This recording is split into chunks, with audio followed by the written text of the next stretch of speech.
Today we're here to do a full movie breakdown, film criticism, and analysis of the 2001 movie Training Day. Directed by Antoine Fuqua, the police drama film Training Day tells the story of the first day on the job for an inner-city narcotics unit rookie, Jake, played by Ethane Hawke, as he's shown the ropes by his boss and veteran officer, Alonzo, played by Denzel Washington.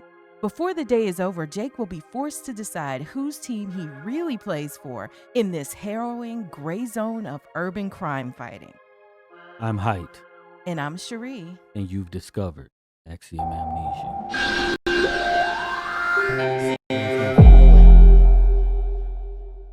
I can't wait to talk about this movie. But first, we want to thank all of the supporters who've helped to make this video possible. If you want your name to appear alongside these contributors, make a one-time donation via Cash App or click the thanks button on this video, or you can head on over to patreon.com/axiomamnesia or become a channel member by clicking the join button to enjoy all of the benefits of becoming a monthly subscriber.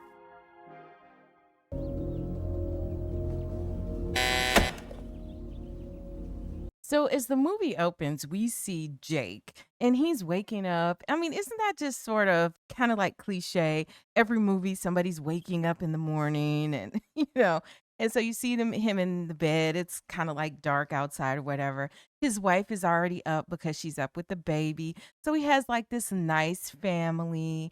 We also notice that, somebody else in his family is probably a cop because he's got a picture of him with the candles next to them, like in memoriam or whatever. It becomes evident that Jake is like a family man, a good guy, just trying to do the right thing. It has all the cop movie tropes in here. But it's called Training Day, so I guess it's like, hey, let's start the day with where his day begins. Exactly. And yeah, I guess it probably could have been other ways to do it, but that's just how they chose to do it. But the music is, I guess you could call it ominous at the beginning. It's very weird. Like it doesn't seem like your typical I'm waking up in the morning and everything is okay. Right. Sort of a feel. Right. Even with the color grading. And once the day actually, once the sun rises, Jake is still getting ready. His wife comes and she's got his uniform in the dry cleaning bag and everything. And she's telling him like, everybody says you're lucky. Don't mess this up and whatever. Listen, everyone's telling you how lucky you are. Don't screw this up. He's talking about his career aspirations. If this all works out, he's going to get his own division and everything. So he really wants to work his way up the career ladder with the LAPD because we see his badge, so we know he's with LAPD. Get my own division someday. And he wants to do it for financial purposes, right? Because he's like, you should see those guys' houses. So the reason that he wants to climb is very specifically stated by him, which makes me think, hey, I'm not just a cop for just these great reasons that I want to stop crime or to honor my father. It's, hey, you should see those guys' houses, so I want to climb up so that we can have a house like that. Right. So he's doing it like for his family. And then the phone rings. So guess who's on the phone? It's his boss, or the veteran cop, Alonzo. We hear Denzel Washington's voice, so we know it's him. Wait. Yes, sir. You on your way to roll call? And he's basically already starting to tell him how this day is going to go down. He's like, are you on your way to roll call? And he's like, yeah, he's on his way. And so then Alonzo is like, yeah, only patrol ferries go to roll call. So already there's like a deviation. This narcotics unit does not work like the rest of like if you just work patrol or whatever. And so we're already getting an inkling that they make their own rules. He's like, you got some type of backup gun, some type of something small, bring your cuffs and that. He says we're going to be in the office all day, but he also tells them to meet him at a coffee shop. So what's up with that? And Jake tries to play the political game. I really appreciate this opportunity you give me. And Alonzo just hangs up on him while he's spewing his BS. Like the dial tone. I just want to say thank you for giving me this. And Jake expresses his like angst over his first day and, says he feels like, he's trying out for a team or something, which he really is, right? Because this is his training day. This is the day to see whether he's a good fit for this narcotics unit. And if it doesn't go well, he will not be having this opportunity. So, his wife reassures him and everything like that, gives him a kiss. And she's basically like, you're going to be fine. Good morning, sir. We see the diner, and it looks like the typical sort of a greasy spoon type of diner where you go and have breakfast, maybe a waffle and some sausage or something. And so Alonzo is sitting down in a booth, and then Jake comes up to him and he sits down and he, is starts kind of trying to make small talk with Alonzo. And Alonzo's like, yeah, have something to eat or whatever. He does not look up from his newspaper at all. It's like he's too distracted. Now, mind you, this is your first day on, meeting a person. You would think that in a typical situation, people would be nice and friendly, but it doesn't take long to realize that there's a lot of psychology at play here with the games that Alonzo is about to play with Jake. It's nice here. May I read my paper? So Alonzo told Jake to wear civilian clothes, and Jake comes in. He just looks very typical. It looks like he's dressed really down to me. And Alonzo has on all kinds of jewelry. He got multiple chains, bracelet, watch. If you seen him, you probably wouldn't think he was a cop, right? And if you seen Jake, I think you wouldn't just assume that he's a cop. But your boy is open carrying, Alonzo. Yeah. So he got some shoulder holsters. And then he tells Jake, tell me a story since you keep interrupting me, because Jake keeps interrupting him because he's very awkward. He invited him here and said, meet me there. And he would not allow him to go even get food. You know what? I'll get something to eat. No, hell no, you won't. You fuck that up. He tries to tell him a story, and he tells a story of a drunk stop. Yes. But one thing he does say before that, when Jake realizes that, like, okay, well, this guy doesn't want to engage with me. All right, I guess I will get something to eat. Because the first thing Alonzo tells him is like, get some food, get some food on your belly or whatever. And he's like, no. So he turns it down because Alonzo says he's going to pay for the food. And when he turns him down, he's like, okay, fine. So then he comes back and he's like, okay, I think I'll eat. And he's like, nah, you messed that up, right? Because I think he's teaching him that either you take me up on my offer or the offer is off the table and it'll happen quick. You don't get to change your mind with me, right? So, or with anyone for that matter. So then he goes, like you said, into that whole story about this traffic stop. Well, there was a DUI stop. A DUI stop. Wow, let me load up my gun. Yeah, but I think the reason that he's telling the story is for the sake of the movie, that there's gonna be a whole made up story, right? That he's gonna take Jake on. But at the same time, I think it's important for people to know how to tell stories, right? Because, especially when you're making movies, when you're analyzing movies, when you're just having basic conversation, he's coaching them through how to tell a story. Yes. Which will possibly be important later on. But even as a cop, and undercover especially, right? Yeah, to tell a story, he's leaving out all kinds of details, right? And just like when you say, oh, Debbie. Well, who is Debbie? You're just saying someone's name and you haven't established who these people are. Me and Debbie. Who's Debbie? It's, Debbie Maxwell, my training officer. So he's coaching them through how to properly tell a story. He learns this by reading the newspaper every day because he claims, hey, it's very entertaining and this is what he does. So, and he says the newspaper is like 90% BS. Yeah. This is a newspaper, right? It's 90% bullshit. So through the act of, enjoying this paper daily, then he's also picking up storytelling skills. The other thing that we learned through this story, and I think for the sake of the movie, it's to establish what type of person that each of them is, right? So Jake is telling this story about this traffic stop and whatever. It's quite a boring story too. I don't even know why he tells it, but I guess it's supposed to be that in the end, Jake is a hero because he, helped to avoid a murder from happening or whatever. I think it's the politics, right? He's on his way to smoke his ex-partner before trial. Yeah. He's trying to impress his boss. Yeah. Hey, this is office talk, right? This is shop speak. So tell me a story. Hey, man, one time it was this traffic stop. It ended up being something else. We prevented a murder. But then Alonzo is like, I don't want to hear those sort of things. We're going to, quote, be real over here. Did you smash this lady? You know you tapped that ass. You put her in the back seat. Bam. Code X. Did you smash your training officer? And he's like Alonzo comes off as very rude. You tapped that ass, dude. Look, man, I got a wife. You got a dick. But so the things that I think we walk away from this diner scene, knowing Alonzo is, to me, kind of rude and very direct. And then Jake is very straight-laced. Jake is going to be I'm play by the rules guy, or at least he wants to appear that way. That's the impression that he wants to give his boss, that he plays by the rules, which is kind of interesting because you're going into this whole undercover type of situation. And I would think that you have to come off as somebody who could be believable, telling a story, telling lies, and all the stuff that you're going to have to do to be believable in these setup type of situations. Pay the bill. Then we see Alonzo leave the diner, and he basically leaves the bill on Jake too. And you see him walk across the street, and he's like not looking. He's just so bold. He dares anybody to hit him as he walks across this busy to his car.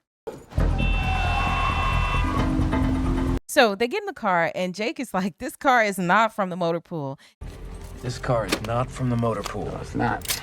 Sexy though, isn't it? And it is Alonzo's Monte Carlo. And so he's just like, well, where's the office? And Alonzo's like, this is the office, baby. You know, like this, you in the office now. You're in the office, baby. So they're going to be in the car all day long, essentially, because, you know, he'd already told them ahead of time that they would be in the office all day. So then Alonzo starts his Monte Carlo, and I really like the way they played this scene because as soon as he starts it, it's like revs up and it's all the impressiveness of his vehicle. So you start hearing Dr. Dre's song, the instrumental. As they're driving, Alonzo actually does give his credentials because I'm like, does Alonzo feel like he needs to prove anything to anybody or not? Got 38 cases pending trial, 63 in active investigation, another 250 on the log. So he gives his credentials about his cases and his team that he is in charge of and so on. But he's keeping it real, and he's just like, look, bottom line, I ain't doing no hand holding or nothing like that. You either got it or you don't. You get with it or you don't. And that's that. You can go back to where you come from. You got today and today only to show me who and what you're made of. So he makes it very clear that I don't need you. You know, you could either be part of the team or not. And again, I go back to the psychology that Alonzo is using on Jake for this entire day, and it started early. Yeah, and he told him, you have today to show me what you're made of. And he asked him, so why do you want to be a narc? And Jake responds, I want to serve my community by ridding it of dangerous drugs. You serve my community by ridding it of dangerous drugs? Right. So he had a prepared answer already, you know, so he probably had his elevator speech and everything ready. I want to make detective. There you go. Alonzo's like, stop BSing, bro. Just tell me. And Jake says, I want to make detective. Right? And he also said, I would do anything you want me to do. I will do anything you want me to do. Man, that's Basically. crazy. So he got him right there because he knows that he wants to make detective. And in Jake's mind, Jake has seen the houses, the homes of the guys who are narcs. And he won what they got. But another piece of advice that Alonzo gives is he's like, you know, unlearn all of that academy BS and stuff that you were taught. It'll get you killed, you know. And then he asks him about, does he know Spanish? And he doesn't really know Spanish. He's like, you got to learn Spanish, you know, it'll get you killed. So like, Learn that shit. That shit'll get you killed. These motherfuckers out here plotting all kinds of shit behind your back. now he's also establishing that everything in these streets will get you killed. It's almost like he's not even really a police officer coming into this. That like Jake, this is literally like Jake's first day, his real first day as a police officer, even though he's been a police officer, you know, already. So then Jake is like, well, are you going to be, you know, teaching me this like old school, like Rodney King, we're going to beat the crap out of everybody type of stuff? Alonzo's answer is interesting to me. He's like, nah, we don't roll like that anymore because the people out on the streets, like they're too strong. We use our brains basically. You got a kid, right? That's right. Little girl, 9 months old. So they're continuing to ride along, and next thing you know, Alonzo decides to dig into Jake's personal life. And he's like, you know, how long you been married? Now, he doesn't say that he's been married, but he can see from a wedding ring he has on his finger that he's clearly that Jake is clearly married. He tells him, you know, I've been married a year. I got a 9-month-old daughter, whatever. And then Alonzo shares a little with him. He's like, I got 4 boys. And, you know, I got my queen too. I'm married or whatever. Jake really doesn't want to talk about his family. So he's just like, you know, this is uncomfortable or whatever. Alonzo is just telling him like, yeah, you know, because your love for your wife will Get you killed. Yeah, everything is going to get him killed. So he's like, hide that love deep inside you. The day you bring your old lady to the office is the day that you don't make it back home. You know, and never wear your wedding ring to work, because this whole line of conversation came about because Jake is wearing a wedding ring. What's here? Transactions. So they come to this area, and Jake is like, well, what's over here? And Alonzo is like, transactions. And it turns out that they're actually watching, these different drug transactions take place.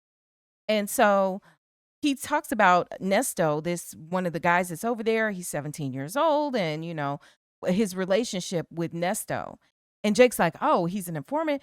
And Alonzo's like, no, he is a teammate. So, informant versus teammate. And this is a very kind of different way of, showing them the different way of how he views it. Like, Ernesto is his teammate. They are on the same team. Whereas Jake clearly looks at it like the informant is not on our team. The informant is the informant, And so he is still trying to shape his idea of how things work actually on the street in this narcotics unit. He asked me, he says, well, do you trust him? And Alonzo's like, damn right, I trust him. And he talks about how he got his mother out of INS detention. And so Alonzo clearly during this part, it's obvious that he loves his job. They're about to execute this felony stop. They look like college kids. I want to get an education today. Jake reaches for the radio, and he's like, stay off this radio. Stay off of the rover. They do this felony stop in like the most dramatic of ways. That's right. They actually, race behind the car, and then they cut him off. Because, I guess they don't have sirens or whatever, but still. Like, why do you have to be so dramatic? And then they hold these essentially kids, because they look like college kids age, at gunpoint while they're shaking them down. Hands up! Put them up! Put them up! Yeah, I guess you can just say they're kids, but so we seen that the group who they were watching were like Hispanic, possibly Hispanic people. Yeah. And when the other kids in the car buys presumably narcotics or whatever they're purchasing, Jake doesn't want to go in and stop them. Basically, he's like, they look like college kids. Mm-hmm. When you just heard that Nesto is 17 years old.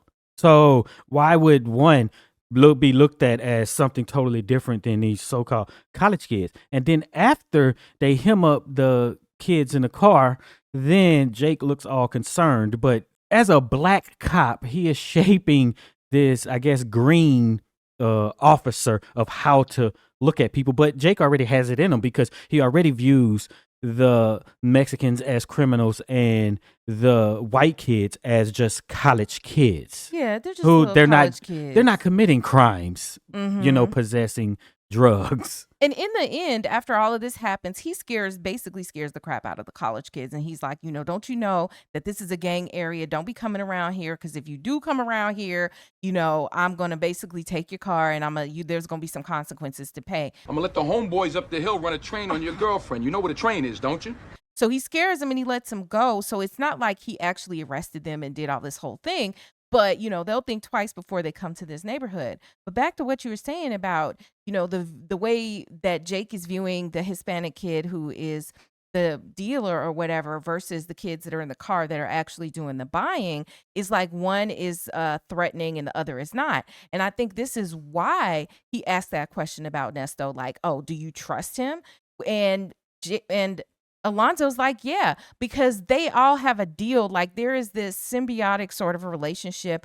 Nesto tells, lets him know when big deals are going to be happening so that he gets his information. But at the same time, he lets Nesto do what Nesto going to do, which is small time dealing. So after all of this happens and they're driving away, they've got to have a discussion about what has just taken place. That's classic brick pack Mexican. That's garbage.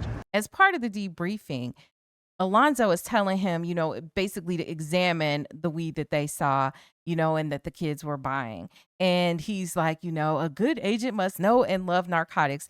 A good narcotics agent must know and love narcotics. Now, this all made sense to me because it was like, all right, you got to know what you're looking at, know the quality, kind of understand the whole thing that's going on with this underworld of, dealing these particular things. Yeah, and the distribution and how all that works. Right? Yeah.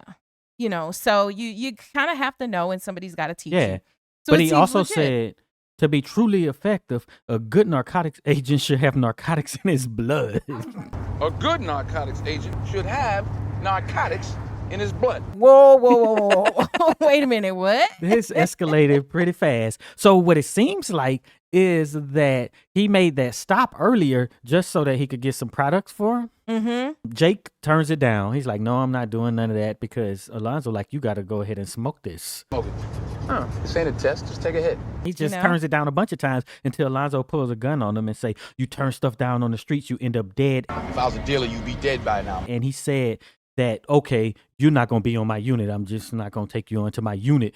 I don't want you in my unit. I don't want you in my division. Get the fuck out my car. Go back to the valley. And that's back to the psychology, right? He like, I don't want you in my unit. I don't want you, you know. And so this is him like basically tricking Jake into or manipulating him into doing it. But do you say no? Because that's up to the individual. Like, but if you really ain't into this, then you probably shouldn't do it. You should just Because say no. it reminds me of a time in the Marine Corps. We were doing some hikes or something, right, in boot camp. And they gave us like apples. And then I convinced a whole bunch of people that they had to eat the apple core. And this wasn't me being superior to them. We like all the same level. And I was like, oh, we can't leave any trash. You have to eat the core. That had to be the dumbest thing I heard. And people actually did. I'm like, wait, what? Y'all actually did it? But you know what? People are impressionable. They are ripe for manipulation.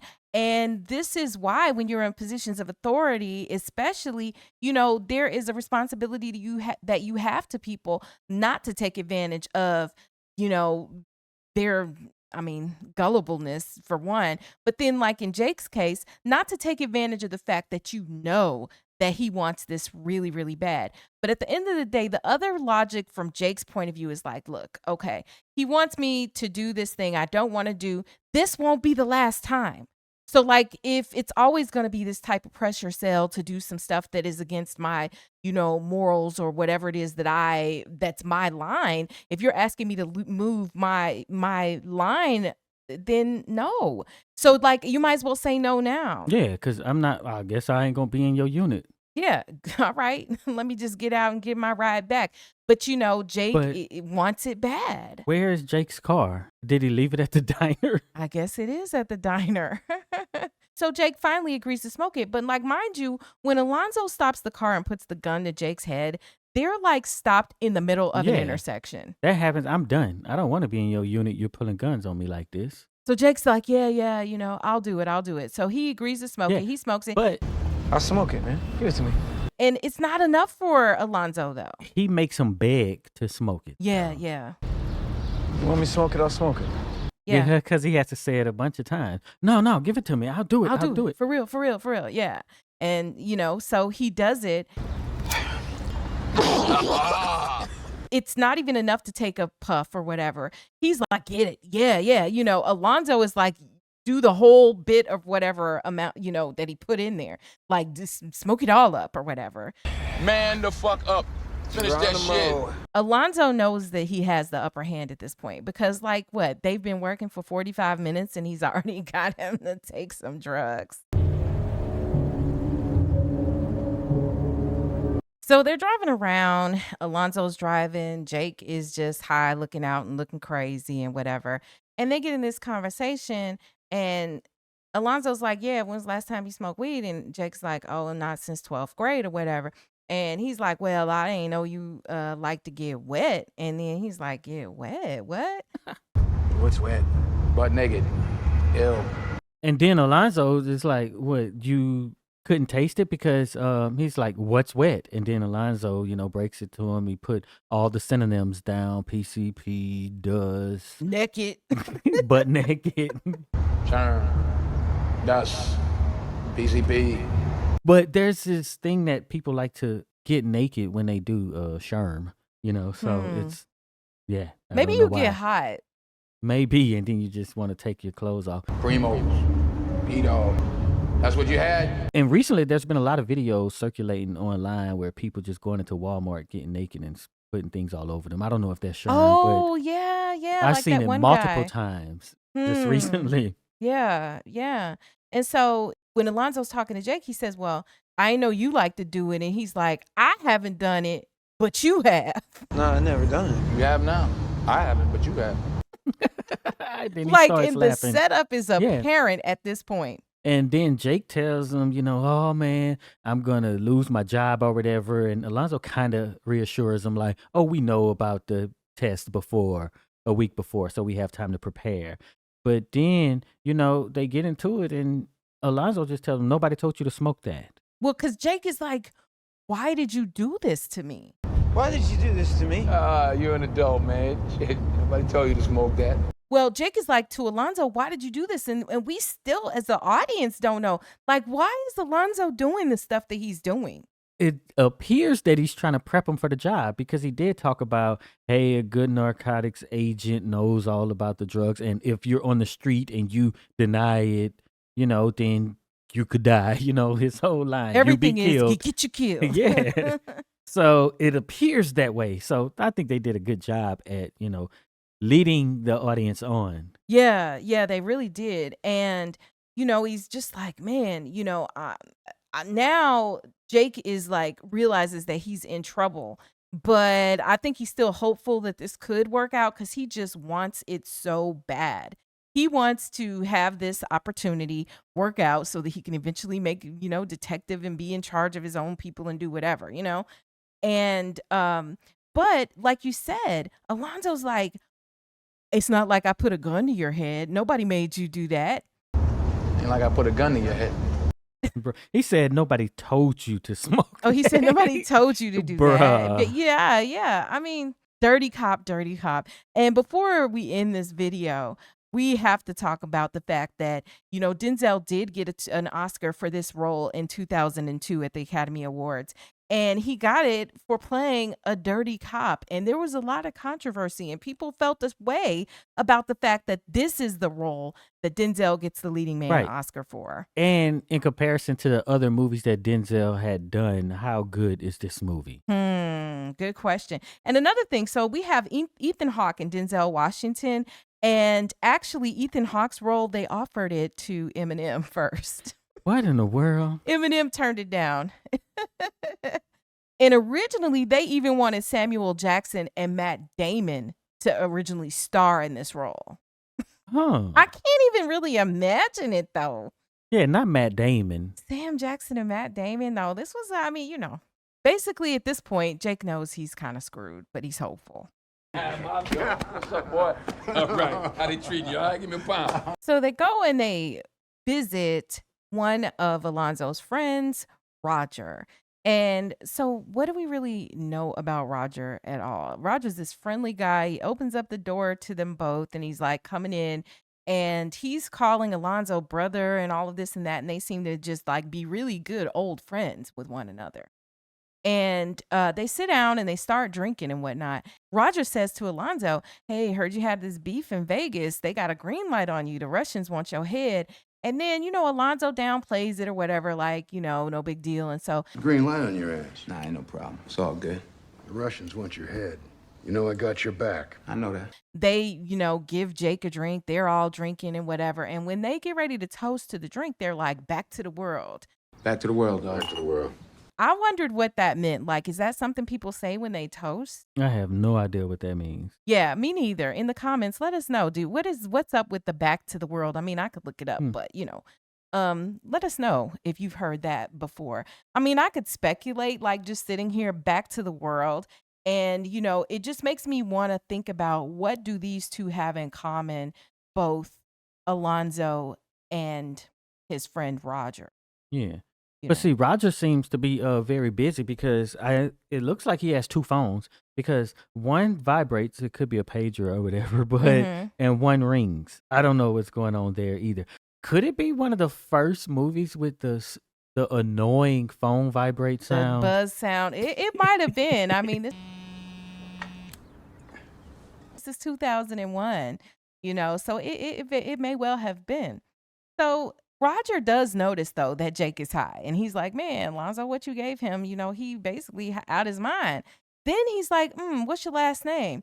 And Jake is like, Hoyt. And he thinks about it for a second. And he's like, Hoyt. And then pulls out of this hat Roger does, and recognizes that Jake used to play football as, I think he said, strong safety. Strong safety, North Hollywood High. How'd you know that? Yeah, how the fuck did you know that? And he says the reason he knows this is because he followed all of the good players. I follow all the good players. Now, mind you, you've got Alonzo watching this interaction. One of the things I'm taking away is that while Alonzo seems very, very observant, I feel in a lot of ways like Roger is even better at Alonzo than Alonzo in playing these kinds of games and knowing what's up. Yeah, because Roger trained Alonzo possibly. Because he talked about, hey, you were just like him, you know, saying that Alonzo was just like Jake. So I think this was the same sort of situation that brought Alonzo on board. But this training day probably ends up a little different.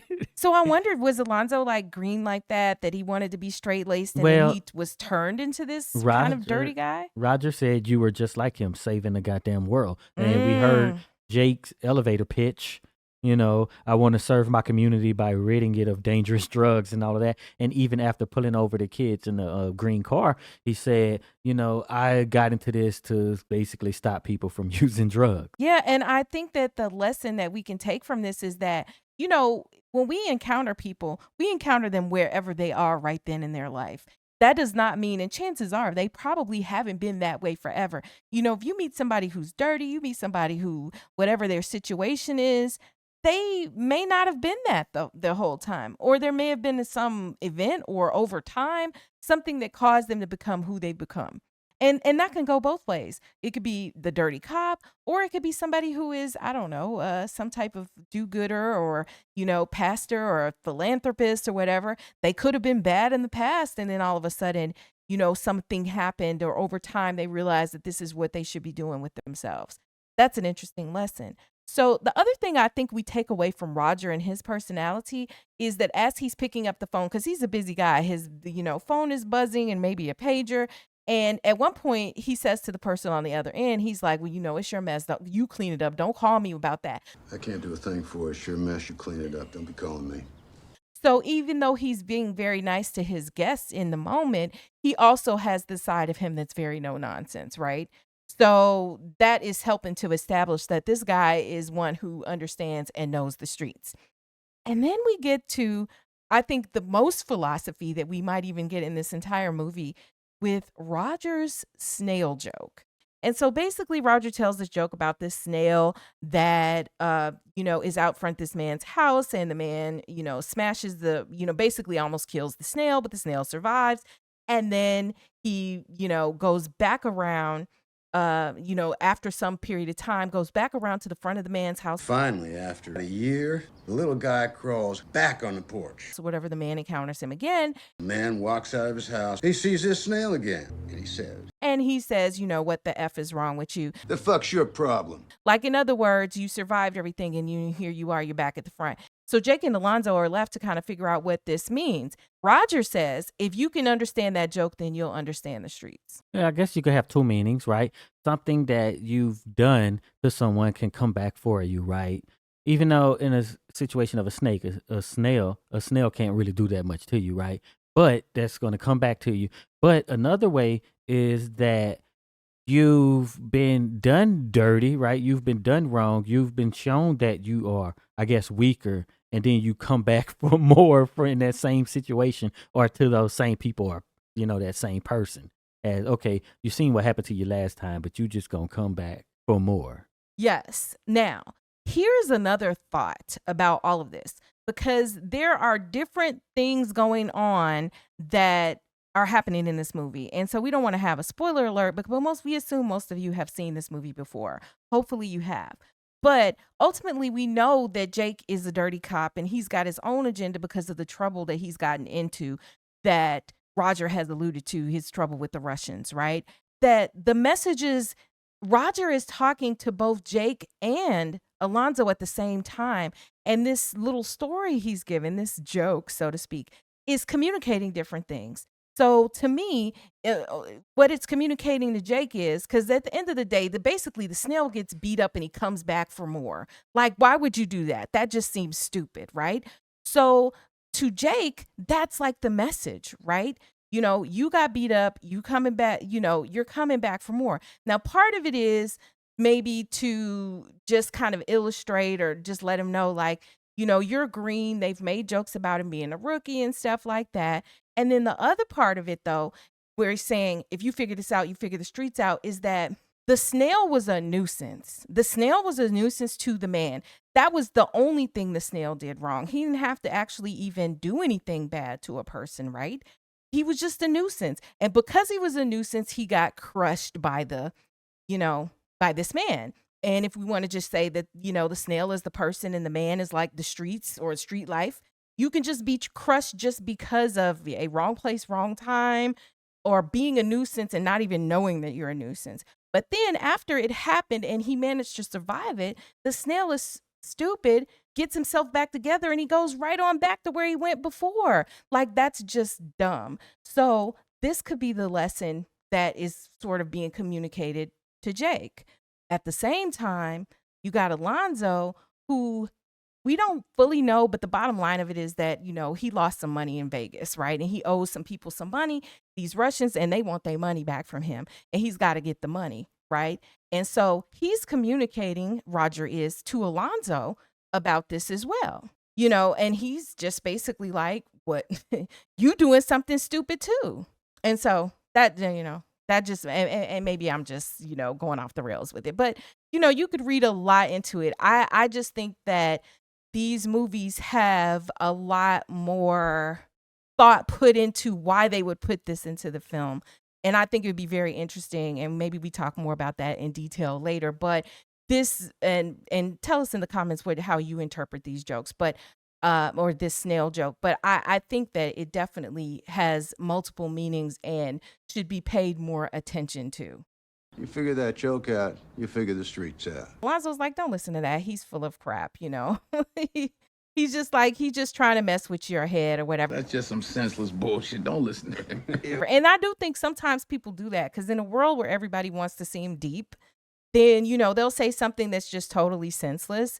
And, Yeah, but I think like when you're making movies and stuff, or I don't know, writing, sometimes people just throw things in there that really don't have any meaning, but it can be interpreted, right? Because there are words on a page or, words spoken so that anybody who's a thinking person can give meaning to them, right? So especially something that's just wide open like this, it doesn't say what it is, right? But it's a movie about something. If it's so widely open for interpretation, then what's the point of even having it there if it's not going to advance it, if it's not going to adequately communicate to the viewer what is being said? True. I mean, maybe so you could sit here and discuss it over a video, years later. I don't know. But yeah, that's a good point. I just think about like, that there could be something, when you have these different levels of communication and meaning, and it would mean more, I feel like, if he was saying something, Roger's character would be even better if he's saying the same words, but communicating completely different messages to both Jake and Alonzo. Why would he call it a joke? Good question. Maybe to put you off guard, right? He's not, what is he going to be like? I'm going to tell you an allegory, No. Do like your boy did and just start telling a story. Or I'm going to tell you a story. You don't right? have to say I'm going to, you just do it. Or you just start telling it. That's a good point. In every movie, that's what they do. Nobody says, I'm going to tell you a story. They just tell a story, especially when they're having a meeting with someone. Somebody just sits down, have a drink, and start telling a story. It's very cliche. Well, I'm just hoping, I want to see if my maybe possible theory or thoughts on the idea could pan out. But like, who is the snail in this movie? Is the snail both Jake and Alonzo? Is the snail Jake only? So I don't know. Maybe I'll revisit that. Maybe that's a whole nother separate movie. But, it just got my mind thinking. So then Alonzo decides to leave and he gets Jake up, to leave. But he tells Roger, thanks for the snort? Thanks for the snort, dog. Always good to see you, brother. The snort. Or did he say thanks for the story? It sounded like he said thanks for the snort. I don't know. So you're right. He says thanks for the snort. I don't get what that reference is about. Somebody in the comments let us know. But we find out a little bit of information that Roger's like, hey, I'm almost to my goal. I want to go to the Philippines and whatever. I'm less than a year away from my dream, Philippine Islands. Here I come, and I ain't never coming back. And then, Alonzo is just like, yeah, I want that too. And he's like, hey, you're invited. So they're like extremely friendly with, at least on the surface, with one another. And then they leave. Open your eyes, man. You'll feel a lot better. So now they're in the car riding along, and Jake wants nothing more than to start sleeping because, now he's been drinking hard liquor. He's had PCP, weed. He's just all messed up. Alonzo's drinking a beer while he drives, and he's like, get the spear in you. You'll feel better. Get that beer in you, man. That'll give you balance. For real, get that up in you, man. Bruh. If you listen to Alonzo, you're a fool. Does Jake go home and tell his wife how his day was? Yeah, I just was getting high and drunk.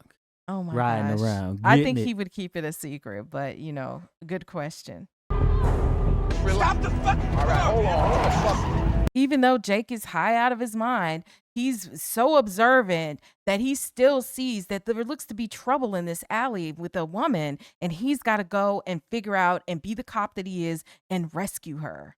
Police officer, get away from the girl. What Jake saw down that alley was very, very cliche situation. You had a girl in a schoolgirl uniform getting assaulted in an alley. Mm-hmm. In broad daylight. By two cats who looked like they came straight out of like a Batman movie or something. Yeah, like dirty and just completely look like, I don't even know how to describe it. But then Jake comes up, he rescues the girl, beats down the two cats, and Alonzo shows up. He just kind of watches them until Jake puts the handcuffs on them, and then Alonzo steps in to intervene because Jake is trying to take somebody to jail, and Alonzo is a cop who doesn't arrest people. Right. He ain't doing no paperwork. He cannot be bothered with that.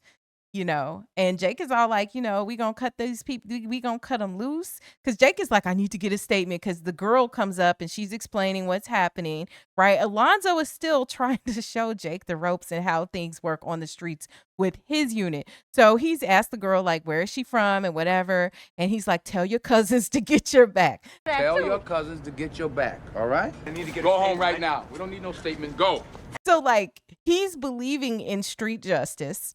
Right? He's like, get your cousins to come and handle these two dudes. I intervened in this moment, whatever, but, you're okay. Go home. You should have been in school anyway. Because you almost became part of the ditch party. Yeah, yeah. Bruh. But like, it should not be funny. But it's so, like, ridiculous.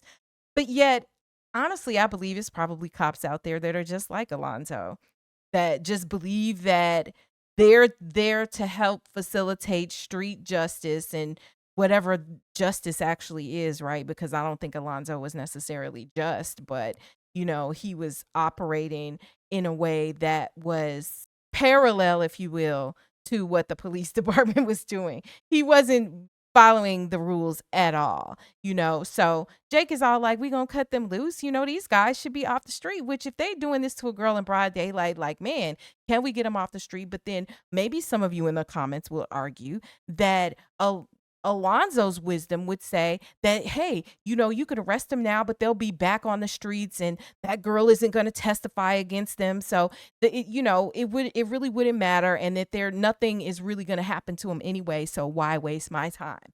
Somebody would say that, but like, dag, So then he goes and he shakes up the guys because he asked him a question. The guy lies to him, and then he, threatens to shoot off one of his nads. Which nut you want? I'll leave you one nut. Which one you want? I'm done with this. And he's just like, damn, I'm thirsty, and he's like, I'm gonna leave you three to it. Damn, I'm thirsty. I want a beer. What about you? So, Jake, you can decide if you want to stay, if you want to fill out paperwork and do whatever. But me, I'm Alonzo, and I'm bouncing. I'm done with my job here. And Jake has the dilemma. Are you going to do what you know is right? Or are you going to follow Alonzo? Well, what he believes is right. Well, yeah. What you believe is right, or are you going to follow Alonzo? So he's walking away with Alonzo, and then one of the cats on the ground starts talking trash, and he turns around, and then he sees the girliest wallet they could find for a 14-year-old. It looks like an 8-year-old's wallet, but girl's 14. And then he notices that, ooh, the girl is 14. And then he just basically does nothing. But at this time, I do feel he was tempted to like beat the guy up more, even though, like, let's be real, you beat the guy up to those guys up in the beginning, and that was like excessive force. That wasn't you just putting cuffs on them, getting ready to take them in. So you even Jake is. It was kind of two of them jumping him, though. Well, okay. But the problem was, of course, he can beat up two guys. Well, yeah, he can beat up two guys. But in the end, when he's walking away from him, I think he felt like he wanted to beat them up because especially knowing that that girl was only 14. But, you know, Jake is so morally pristine that he does not do the dirty cop thing and beat them up the way that Alonzo basically, you know, was beating the guys up. You mad? I'm gonna book that $60, huh? So when they get back in the car, Alonzo is like, you mad to Jake because, you know, they didn't take the guys to jail.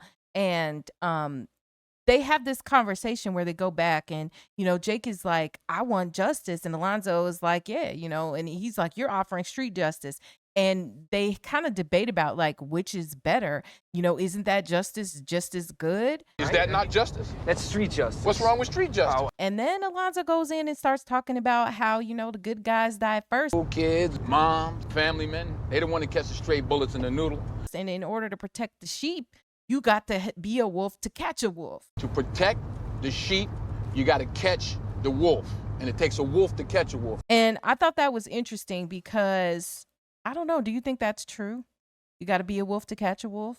No, I don't think you have to be a wolf to catch a wolf. Because if you look at the food chain, right, then different animals have different roles and different animals are higher up on that food chain. So you don't take one of the same to take down one who would be beneath. I would think you would need to be above. But he wanted to convince him that he's a wolf because he's saying, hey, you want to catch wolves. These are the people who are wolves. You are one of them. And then he really convinced him because he got him to start howling like a wolf and stuff. Come on, wolf. Oh, come on, dog. Oh. So now you are a wolf. But all this stuff he's doing is to tell him, hey, this is how you do the job, right? Like, hey, you're going to have to smoke this stuff to do this job, which is wrong. So he's just trying to turn him into what he considers what he a wolf. needs him to be, right? Because I think that he recognizes or believes that Jake is ripe to be manipulated because he's been able to manipulate him all the way up to this point anyway, right? If on the first day of the job, you're able to get people doing stuff, crimes that could, you know, make them lose their job, then he knows that he'll always have that leverage against him. And back to the point about whether you have to be a wolf to catch a wolf. And I agree. I think that you have to be better than a wolf. But at a minimum, you have to at least be able to think like a wolf or anticipate what the wolf will do. And yeah, you could be another wolf, or you could be better than a wolf or higher up than a wolf in order to catch a wolf. You know, but this is just the psychology. Yeah, so he got him. He's using. He got him on his side and stuff. Got him howling and asking for a beer. But then he said, "You have the magic eye." You got the magic eye, Hoyt. You up your street IQ, you're gonna do some damage out here. And that is going to resonate with a strong safety, right? So he got some information from Roger that he then uses to rope him in more because, you know, strong safety, eye discipline, all that stuff, and especially as a defensive back, but really as, you know, like safety and cornerbacks. Probably something that he heard about or wanted as a high school football player, right? Or something that he thought was within him, like, oh, I got these very particular eyes, you know, and what I'm able to do with my eyes is high level. This guy just brings it to him when he's very unaware of what he's actually doing to manipulate him. Yeah, you have the magic eye. Well, and then this goes to show how people manipulate other people, right? I'm going to tell you, if nothing else works, what tends to work with people is flattery. If you start, hey, you look nice today, and maybe in a way that they will believe them.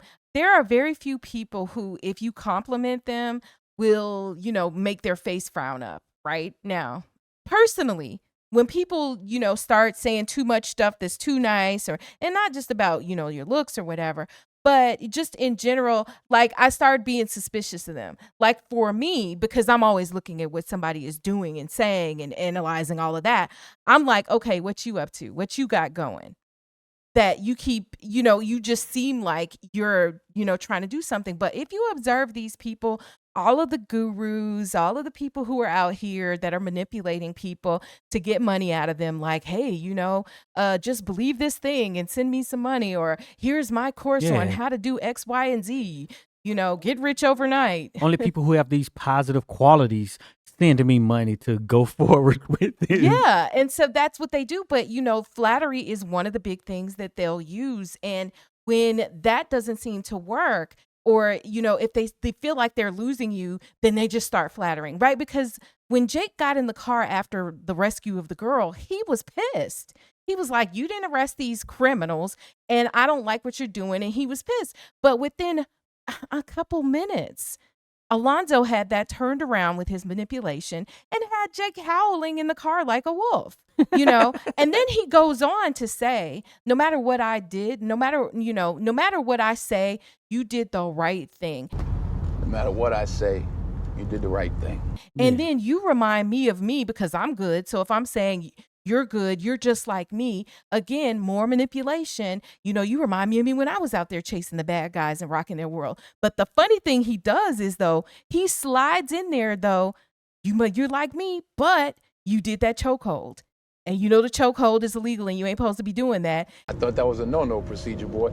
I was getting my ass kicked. And Jake tries to justify it. Well, they were getting the best of me and I had to do what I had to do. And then he walks right into Alonzo's trap. Boom. You had to do what you had to do. This that howling thing reminds me of something personal. What? Where in orientation at college, they had, okay, get back to back with somebody. We're all in this room or whatever. Get back to back with somebody. Now jump and turn around and roar like a tiger, the mascot. And then me and the person who were back to back just kind of turned around and looked at each other. So basically, just for a little bit of context for you all, this is what they were doing in LSU and right around the time that this movie was made. Yeah. Oh, I wonder which came out first. Did the movie come out first? The movie came out in 2001. What month? September. October. Oh, okay. October 5th. Oh, so it was after. So yeah. So you were saying about your story. And then that's basically how they try to do they supposedly open you up, but they're really trying to indoctrinate you into this culture, right? And that's basically what Alonzo is doing. They try to indoctrinate you to the culture of the university and have school spirit and all of that. And basically, Alonzo is like, come on, you're going to be a wolf. That's our mascot. Yeah. Ooh, go ahead and howl like a wolf. We wolves. That's what we do. But, that is how you get people, into that whole group thinking and all of that stuff. And, a book that we often will bring up is Ernest Becker's Denial of Death. The reason that people identify with these flags and teams and mascots and have the whole thing where it's like, your allegiance is to your country or to your whatever, or even to your gender, because we see a lot of that in the comments too, right? Is because you're trying to have something that you feel like will live on beyond you, right? That's why people are susceptible to that. But that's a good read if you ever want to know more about that. So yeah, so all is well now. They're wolves, they're howling and they're drinking beers while on duty and driving down the street. Didn't they say that Jake went to North Hollywood High? Yeah. Their mascot is a husky. The Huskies. Interesting. As well. So there was another thing about this $60 that they had gotten off the guys who had robbed the girl. He tells Jake, just put the $60 in the glove compartment and we're going to use that like a credit card. That'll come in handy later on. We'll use it like a credit card or something. Everything that Alonzo picks up throughout his day in the office, he just holds on to and he uses, right? He got the drugs off of the drug bust and then he used that on Jake. But he has an explanation for everything that he does to Jake. Mm-hmm. He's like, oh yeah, we're just going to use this later. Clearly it's going to be for nefarious reasons. Definitely. But to Jake, he's telling them, oh yeah, this is for this noble cause of fighting crime. What a fool. Alonzo pulls up to the sidewalk and Snoop Dogg, who is playing a character by the name of Blue, comes up and he asks, what do you need? you need, homie? Crack. And Jake just like, crack. Crack. I'd like to buy some crack rock. Oh, man. And then Blue says, nah, it smells like bacon in there. Smell like bacon in this motherfucker. You know, reference to pigs, cops. And so he just basically takes off. And Alonzo gives Jake the green light to go after him. Jake kind of like, no, he don't want to because he's in a chair. Jake goes after him. Yo, give me a break, man. Hey, yo, slow up. And then he knocks a disabled individual out of his wheelchair and stuff because he keeps trying to get away. All right. Blue makes reference to violating civil rights or the ADA. Civil rights violating motherfuckers. Watch your legs, watch your legs. And here comes Alonzo speaking some other language, showing off his multilingual chops and stuff. Knows every language. He's speaking to the lady and I'm not sure which language he's speaking in, but he's speaking some Asian language to the lady in the wig shop. Yeah, I'm guessing like Korean, Chinese, or Vietnamese. Maybe, yeah. You know, that's happening. But then you see Jake's skills are limited. Jake doesn't know how to get what he needs to get out of everybody, right? Jake is good at being like, oh, look, I found this. He had a gun. He had some, whatever. So Alonzo gets him to throw up the crack that he has swallowed. Blue. Where the rocks at? You got none, huh? Alonzo wants to get to the big fish because he said, hey, we're professional anglers in the last scene. And we go after the big fish. So he's not really interested in any low-level dealers that are on the corners. He wants to get the big fish because the big fish also make Alonzo look good, right? This is how he, has all the cases that he named and the people he sent to prison and all of this and that, right? And so he has these tactics to compel people to do what he wants. And so once the gun that Blue has is discovered, and once he realizes he's got the crack rock, he's threatening him with jail time. Now, you know with your record, you can get 10 years per bullet. Do you know that? And he's able to get him to talk, even though Blue is like, I ain't no snitch. You know I ain't no snitch. That's 10 right there, dog. And Alonzo kind of, empathizes with him. He's like, yeah, I know you ain't no snitch, but tell me what I need to know, right? I know you ain't no snitch. Give me a name. Ultimately, he gives him the name like of Sandman or, Sand or whoever, so that Alonzo can then go chase this bigger fish. This nigga named Sandman. That's all the fuck I know, man. Sandman. Sandman. And then when he's leaving out, I thought it was kind of funny because he asks Jake, you want to collect the evidence? And Jake is like, nah. And he's like, my man, You want to collect the evidence? Fuck that, man. My dick. Because now Jake has been trained. Jake knows what to do. We're not collecting evidence. We just do it with whatever we want to do. And we certainly don't fill out paperwork. Not for these low-level people. But I think because he threw it up too. That's gross.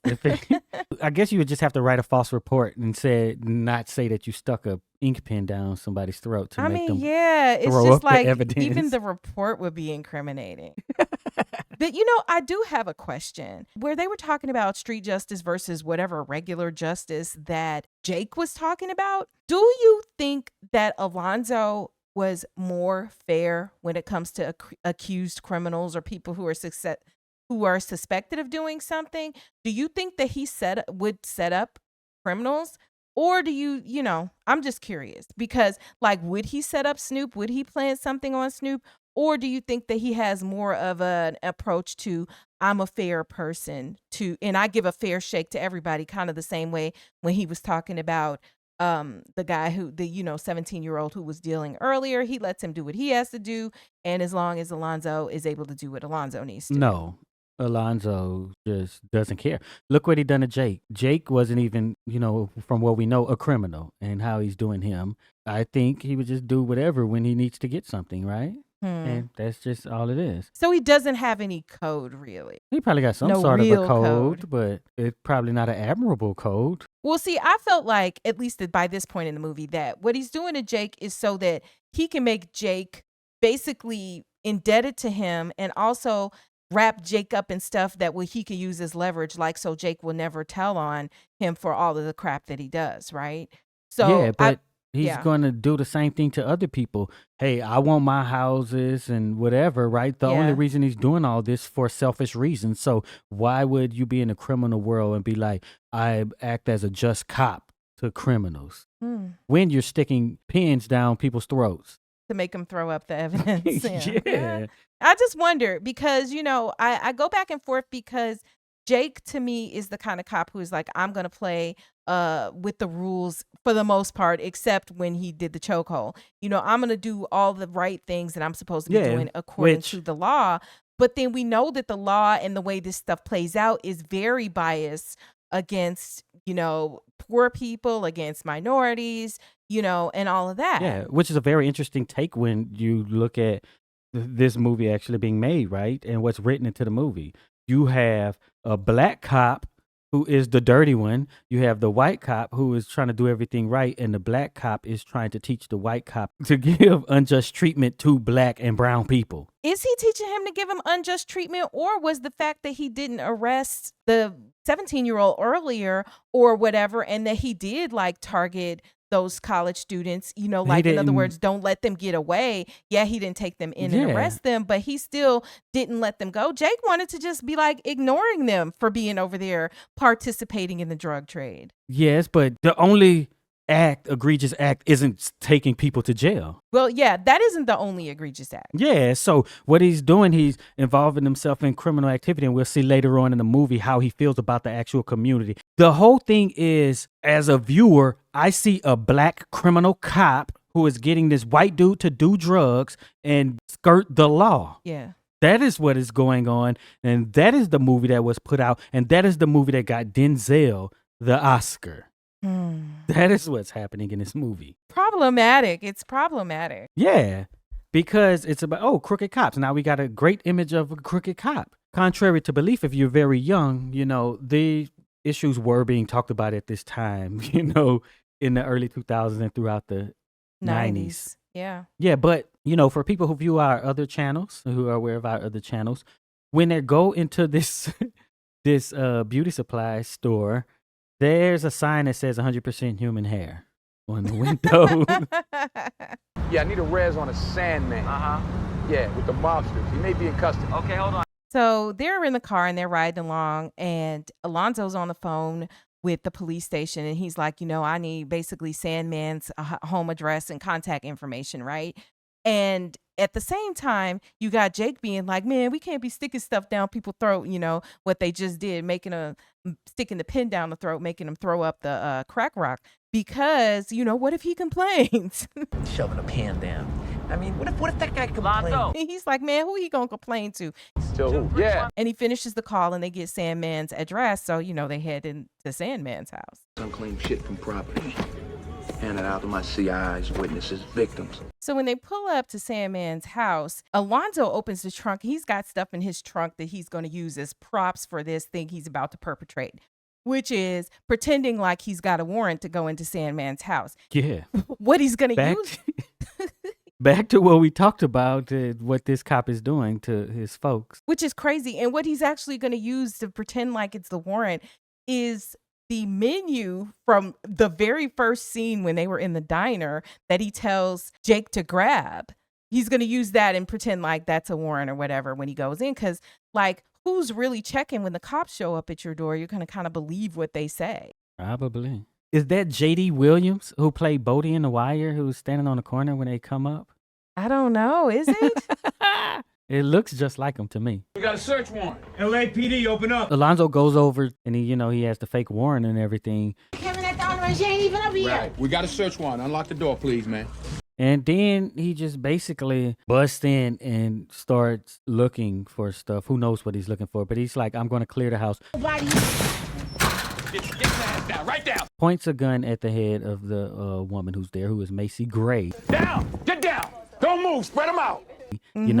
The singer who is playing this character. I think it was her first acting role. She did a pretty good job too, but she sounds just like Macy Gray with that raspy voice. Yeah, and she says her Dimitri is in there, who is played by Denzel Whitaker, who I know from The Great Debaters. Is anybody in the house? My nephew Dimitri, he in the bedroom. He's 10 years old. They're basically going through this house. They knew before they even went in that there was likely to be one or at least two children in this home. Dimitri, Yeah? put your hands up, son. Put them up, put them up. But they didn't care. And Sandman wasn't there. Sandman was locked up. But they go through the house. She's asking, hey, I need to see this warrant. And I want to see the warrant. You supposed to give me a copy. Jake is like, no, just wait. But my partner has it. Yeah, well, my partner has it. And then after it's over, he like, oh, I made a mistake. Alonzo says this. We didn't find anything. We made a mistake.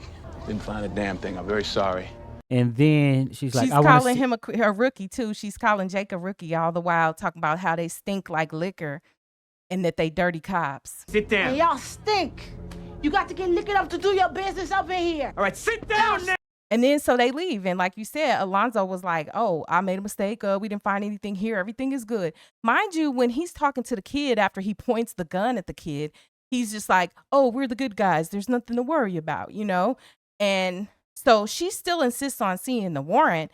What? I want to see that goddamn warrant. And then when he hands her the menu, then it becomes obvious that they've been in there on some foolishness. There you go. Let's go. And so then she's yelling as they're leaving, going back to their car. And she's like, they jackers. They jackers.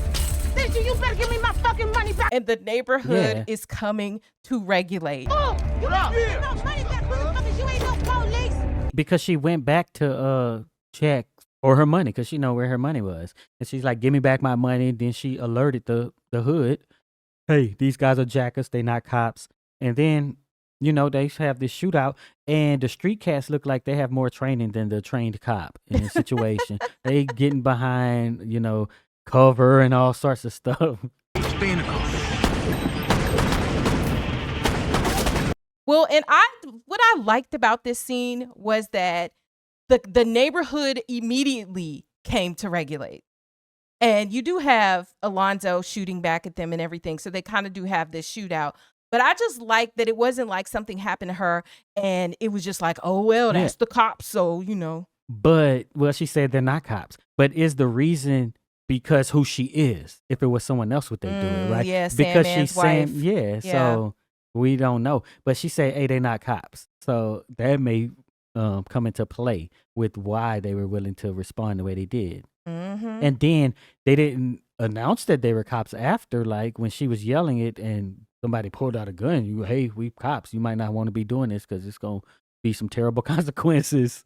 Yeah, and then part of the get up and stuff that Alonzo had in his trunk was this windbreaker that says police on the back of it. And he's got like all kinds of supplies in his trunk to play all of the different roles that he's going to play as he's going around bringing mayhem to the city. Yeah. So, they have this shootout and Alonzo and Jake get away.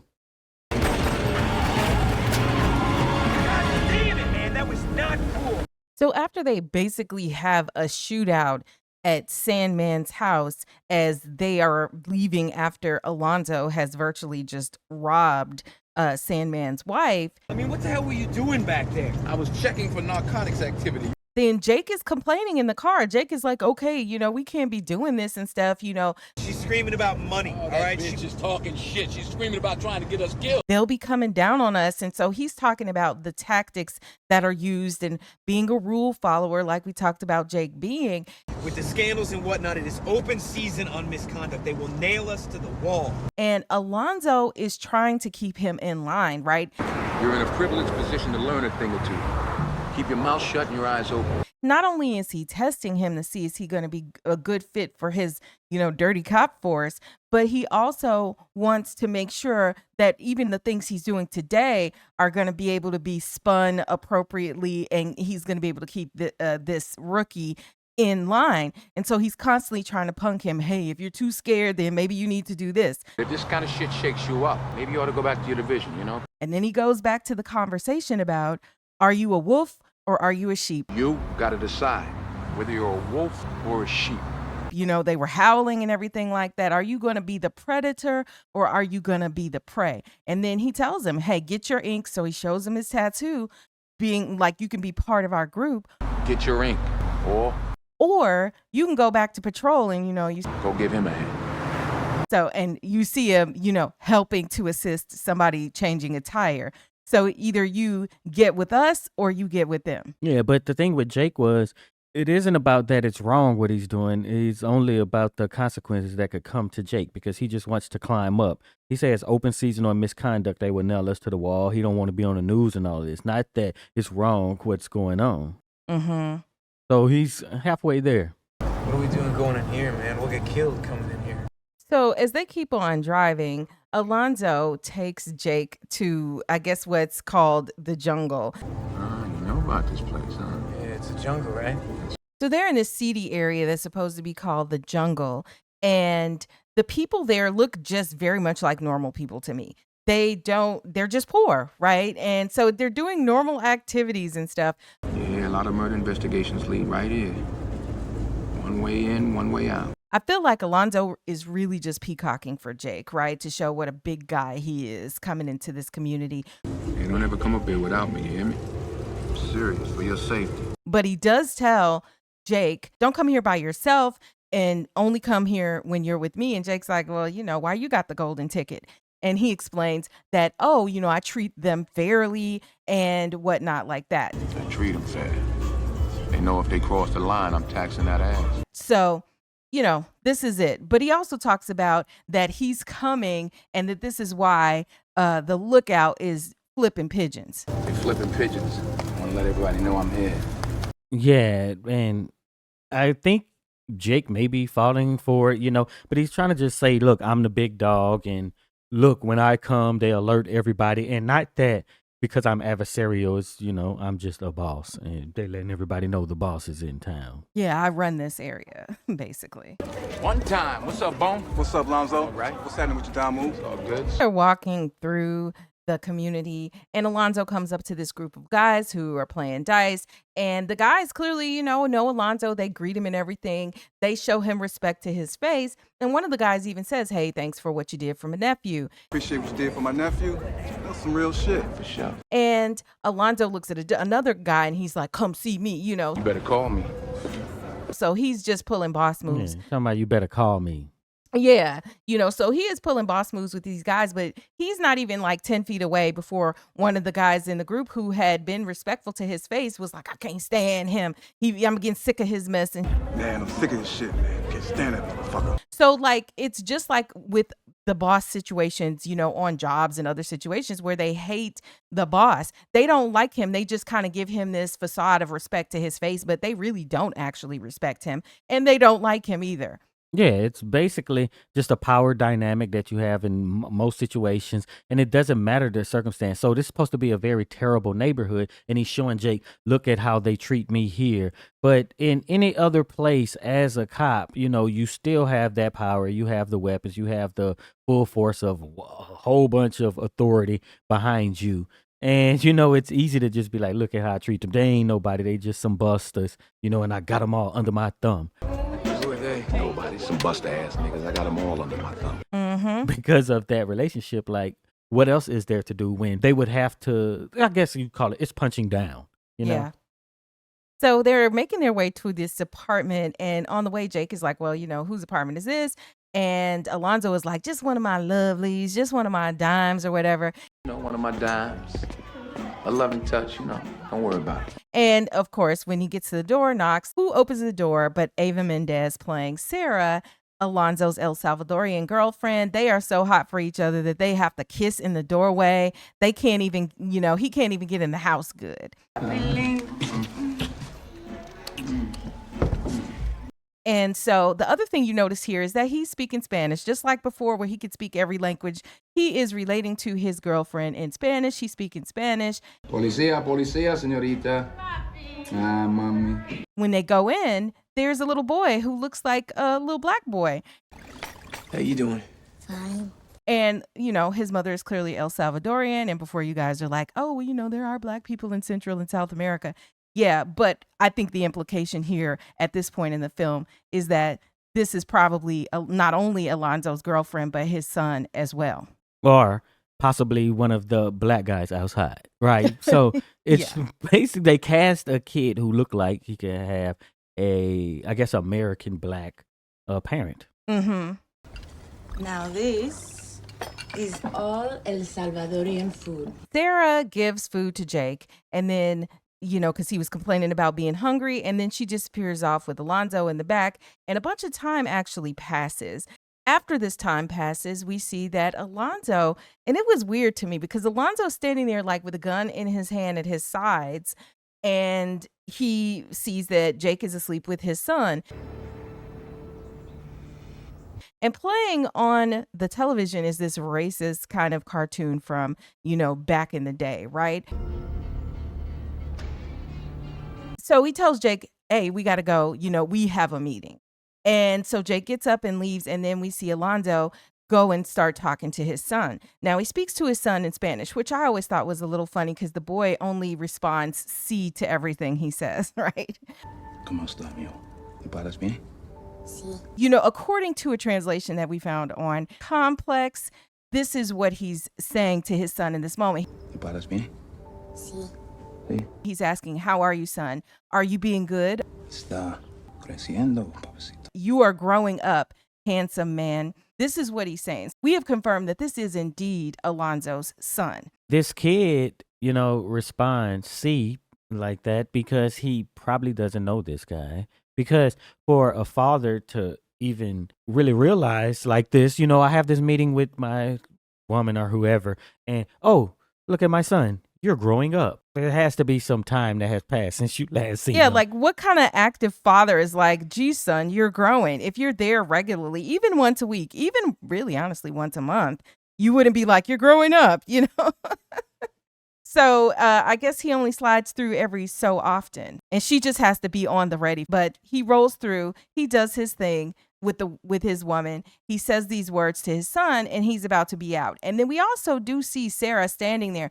So we get an idea of what this relationship is. She, honestly, it doesn't even seem like they have a relationship, like as in he's always there, regularly there. But it is interesting that, because you guys have seen this film, but he does go back there later in the same day. So, you haven't been there often enough to be like noticing that your son is growing, or maybe this was just bad writing, but yet you go back the same night. Maybe it was just that good. I don't know, because, clearly because she's like, in her gown or whatever, or her nightgown, not her nightgown. Clearly because she's in a, little robe or some type of nightwear, they were doing the dirty deed in the back while Jake was out front waiting. And the Spanish is from Quora that was quoted in the Complex article. Go to the comments because we know some of you are more fluent, not only in just speaking Spanish, but culturally, because she's El Salvadorian. But perhaps maybe that is his Spanish that he knows. I would assume that it may be Mexican Spanish, but so there's a thing that it could be, similar, but just using those words like mijo, papacito, and stuff could have different meanings in those different cultures as well. So let us know in the comments if you know for sure, kind of what other implications might be going on in this scene that we've missed, not being, a part of that specific culture. Who's here? LAPD's finest. Don't speak unless you're spoken to. So when they get into this meeting, we find out, according to Alonzo, that this is kind of LA's finest. And so it is a group meeting of these leaders from LAPD at a restaurant, a nice schwanky restaurant. And the DA. Yes, it's a captain. It's the lead from the DA shooting team. It's a detective who handles the high dollar theft cases. And Alonzo introduces them all to Jake and saying that, basically they're all, quote, good men, right? It's my new guy who works on my squad, Jake Hoyt. Then they go on once Jake gets dismissed because, he says we have a meeting, but we didn't have a meeting. Alonzo had a meeting. Jake gets dismissed to go get some food someplace else and not sit at the table with them as they discuss their business. Boom, shoot. Get yourself a baseball stake. That's number one. So then when Jake has been dismissed, the guys get down to business and they start talking.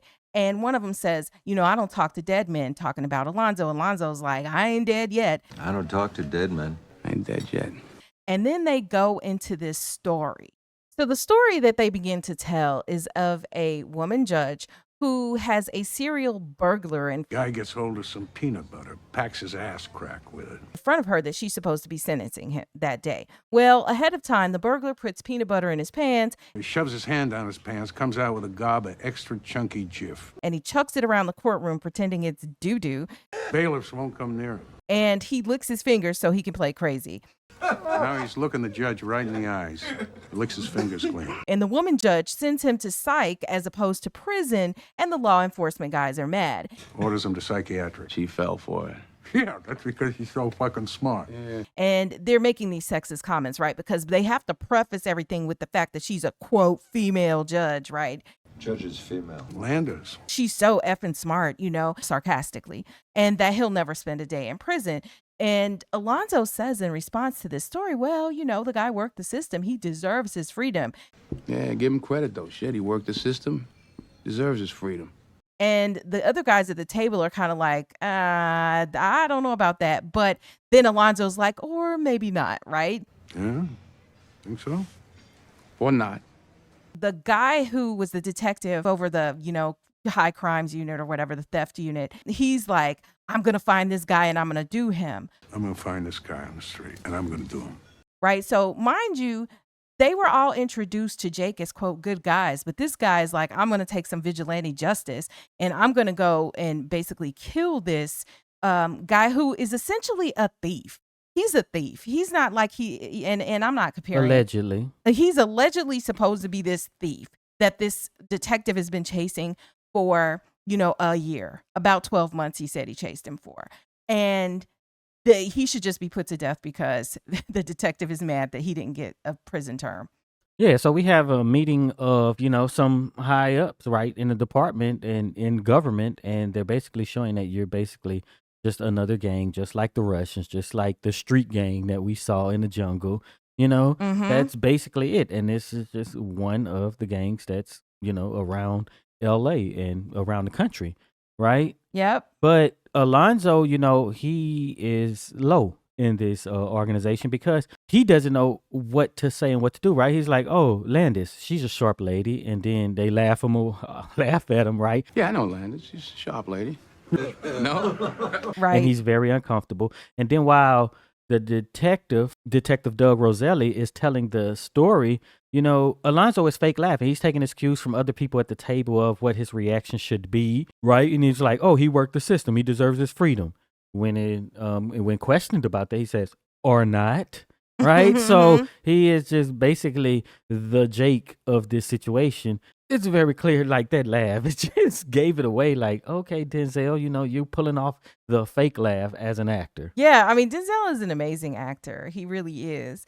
And, in this conversation, after they have tell their story, and it's funny how in these movies, we saw earlier with Roger, how Roger, basically just stops the dialogue and tells this long story in the middle of it. And here is another story, right? The people who write these films are not putting these stories in here for nothing. Now, we said we were going to get back to Roger's story about the stupid snail later, and hopefully we will, or maybe we'll even have to do a separate video about the snail.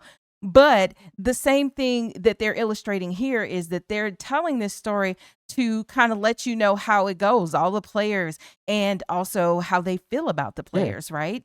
And that we decide, what's right or wrong. Because when Alonzo is talking about he worked the system, he deserves his freedom, that's telling what Alonzo thinks about what's going on here, right? Because you on the so-called opposite side of the law, and you think what you're doing is, oh, you're just working the system. But they're like, no, we have actual rules and code that we live by. And this guy is on this side of the rule. Yeah. Not that, oh, you just work the system, it's all fair. No, it's the way that we think it should be. Heard you had an expensive weekend in Vegas. So they get into the discussion about, what Alonzo's been up to, why the heat is on Alonzo. And they talked about, I heard you had an expensive weekend in Vegas. And how did you screw up so bad? How did you ever screw up so bad? Nothing. It's nothing. Forget it. And they're telling him, like, straight up, the Russians do not care that you have a badge. The Russians don't care if you have a badge. And they tell him, they like, look, you need to hop a flight. You need to run. They'll whack you. You ought to hop a jet out of here. And Alonzo is not taking it seriously. He's like, oh, it's no big deal. It's a small thing, you know, that kind of thing. And then Alonzo says that there's cash in an account and that it's an easy fix. There's cash in an account.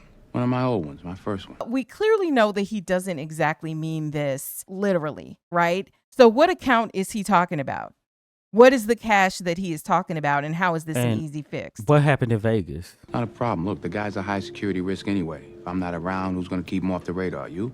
And what did happen in Vegas? Exactly. That's kind of what the viewer is feeling in this moment. And one of the guys at the table tells Alonzo, look, I don't want to see you on the front page like those other a-holes. I do not want to see you on the front page like those other assholes. He's like, you know, basically, don't worry. I got this guy who's like my first, right? Giving a clue as to, you know, okay, so this account is not a real account in a bank. It is what he's drawing upon, and he's going to go tax somebody. Now, who do you think that's going to be? It's his first. We've already been given the clues. It's probably going to be Roger, right? But they don't care if he's on the front page or anything. They're not offering protection. They put it all on him, right? Even though he's probably operating within this organization, this gang faction, right? It's you, you know, the Russians don't play, but we ain't going to do anything to, you know, put them at bay or stop or even assist. We can't, you know, in their minds, right? It's kind of like, we can't do it. And so you're out here on your own. And that particular scene ends with Alonzo asking who's driving. And then the guy says, me, red Mercedes. Who's driving? Me. Red Mercedes. Okay. The reason that he's asked who's driving is because he's got a package for this person or this crew, right? So he's giving money. So clearly money is passing not just from Alonzo, and Alonzo's keeping stuff. Alonzo, like you said, is this low-level part of this organized crime unit of LAPD, and he's leaving money in folks' trunk. And it was a nice little amount of money that he left in there. But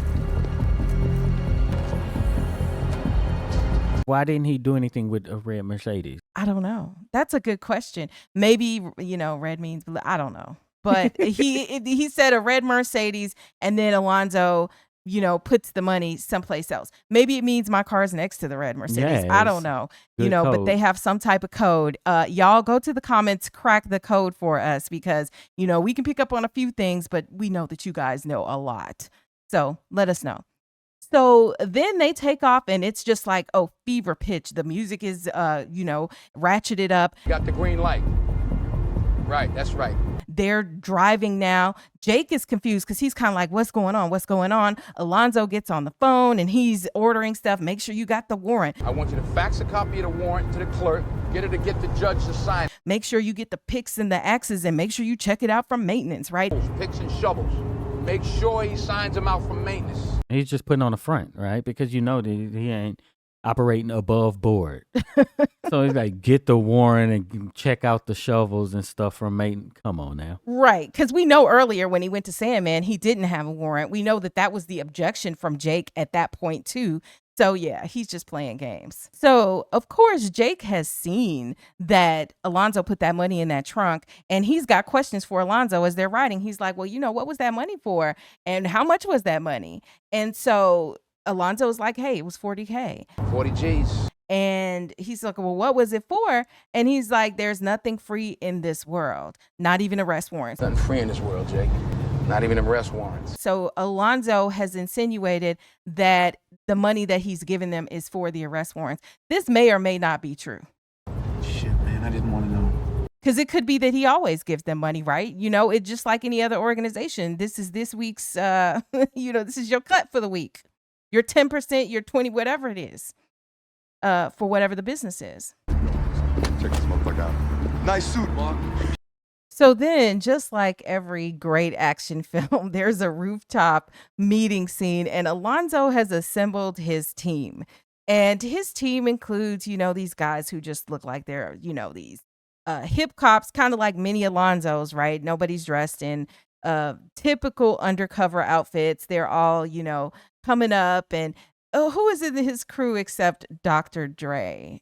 Bruh. What up, killer? I can't call it. What's up with you?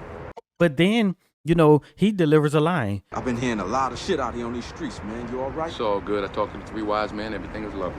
if you say I can get away with it, I'm with it, right? Shit, if you say we can get away with it, I'm with you. So this is the first little, I guess, that Jake gets that inkling that this is wrong, right? Not just the way it is, and we got to do these things to really bring down whoever. Dr. Dre's character says, if you say I can get away with it, then I'm down. Then so you're trying to get down away to do with it. something. Yeah. And, then we hear this reference to, quote, the three wise men who, I've talked to the three wise men. They say it's cool.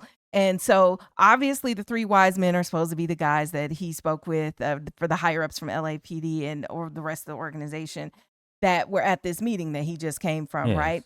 But it's a lie. Mm-hmm. He basically told them that he just had the cash in an account, right, from somebody before.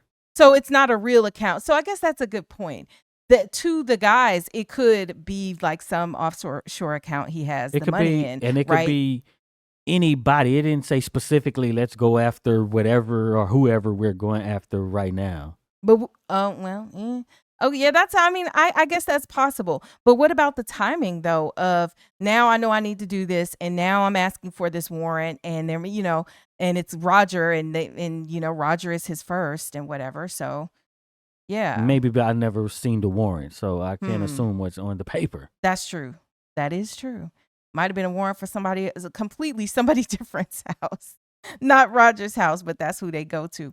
But anyway, so the other thing that happens is that Dr. Dre's character says, I've been hearing a lot of talk on the streets, like, are you okay?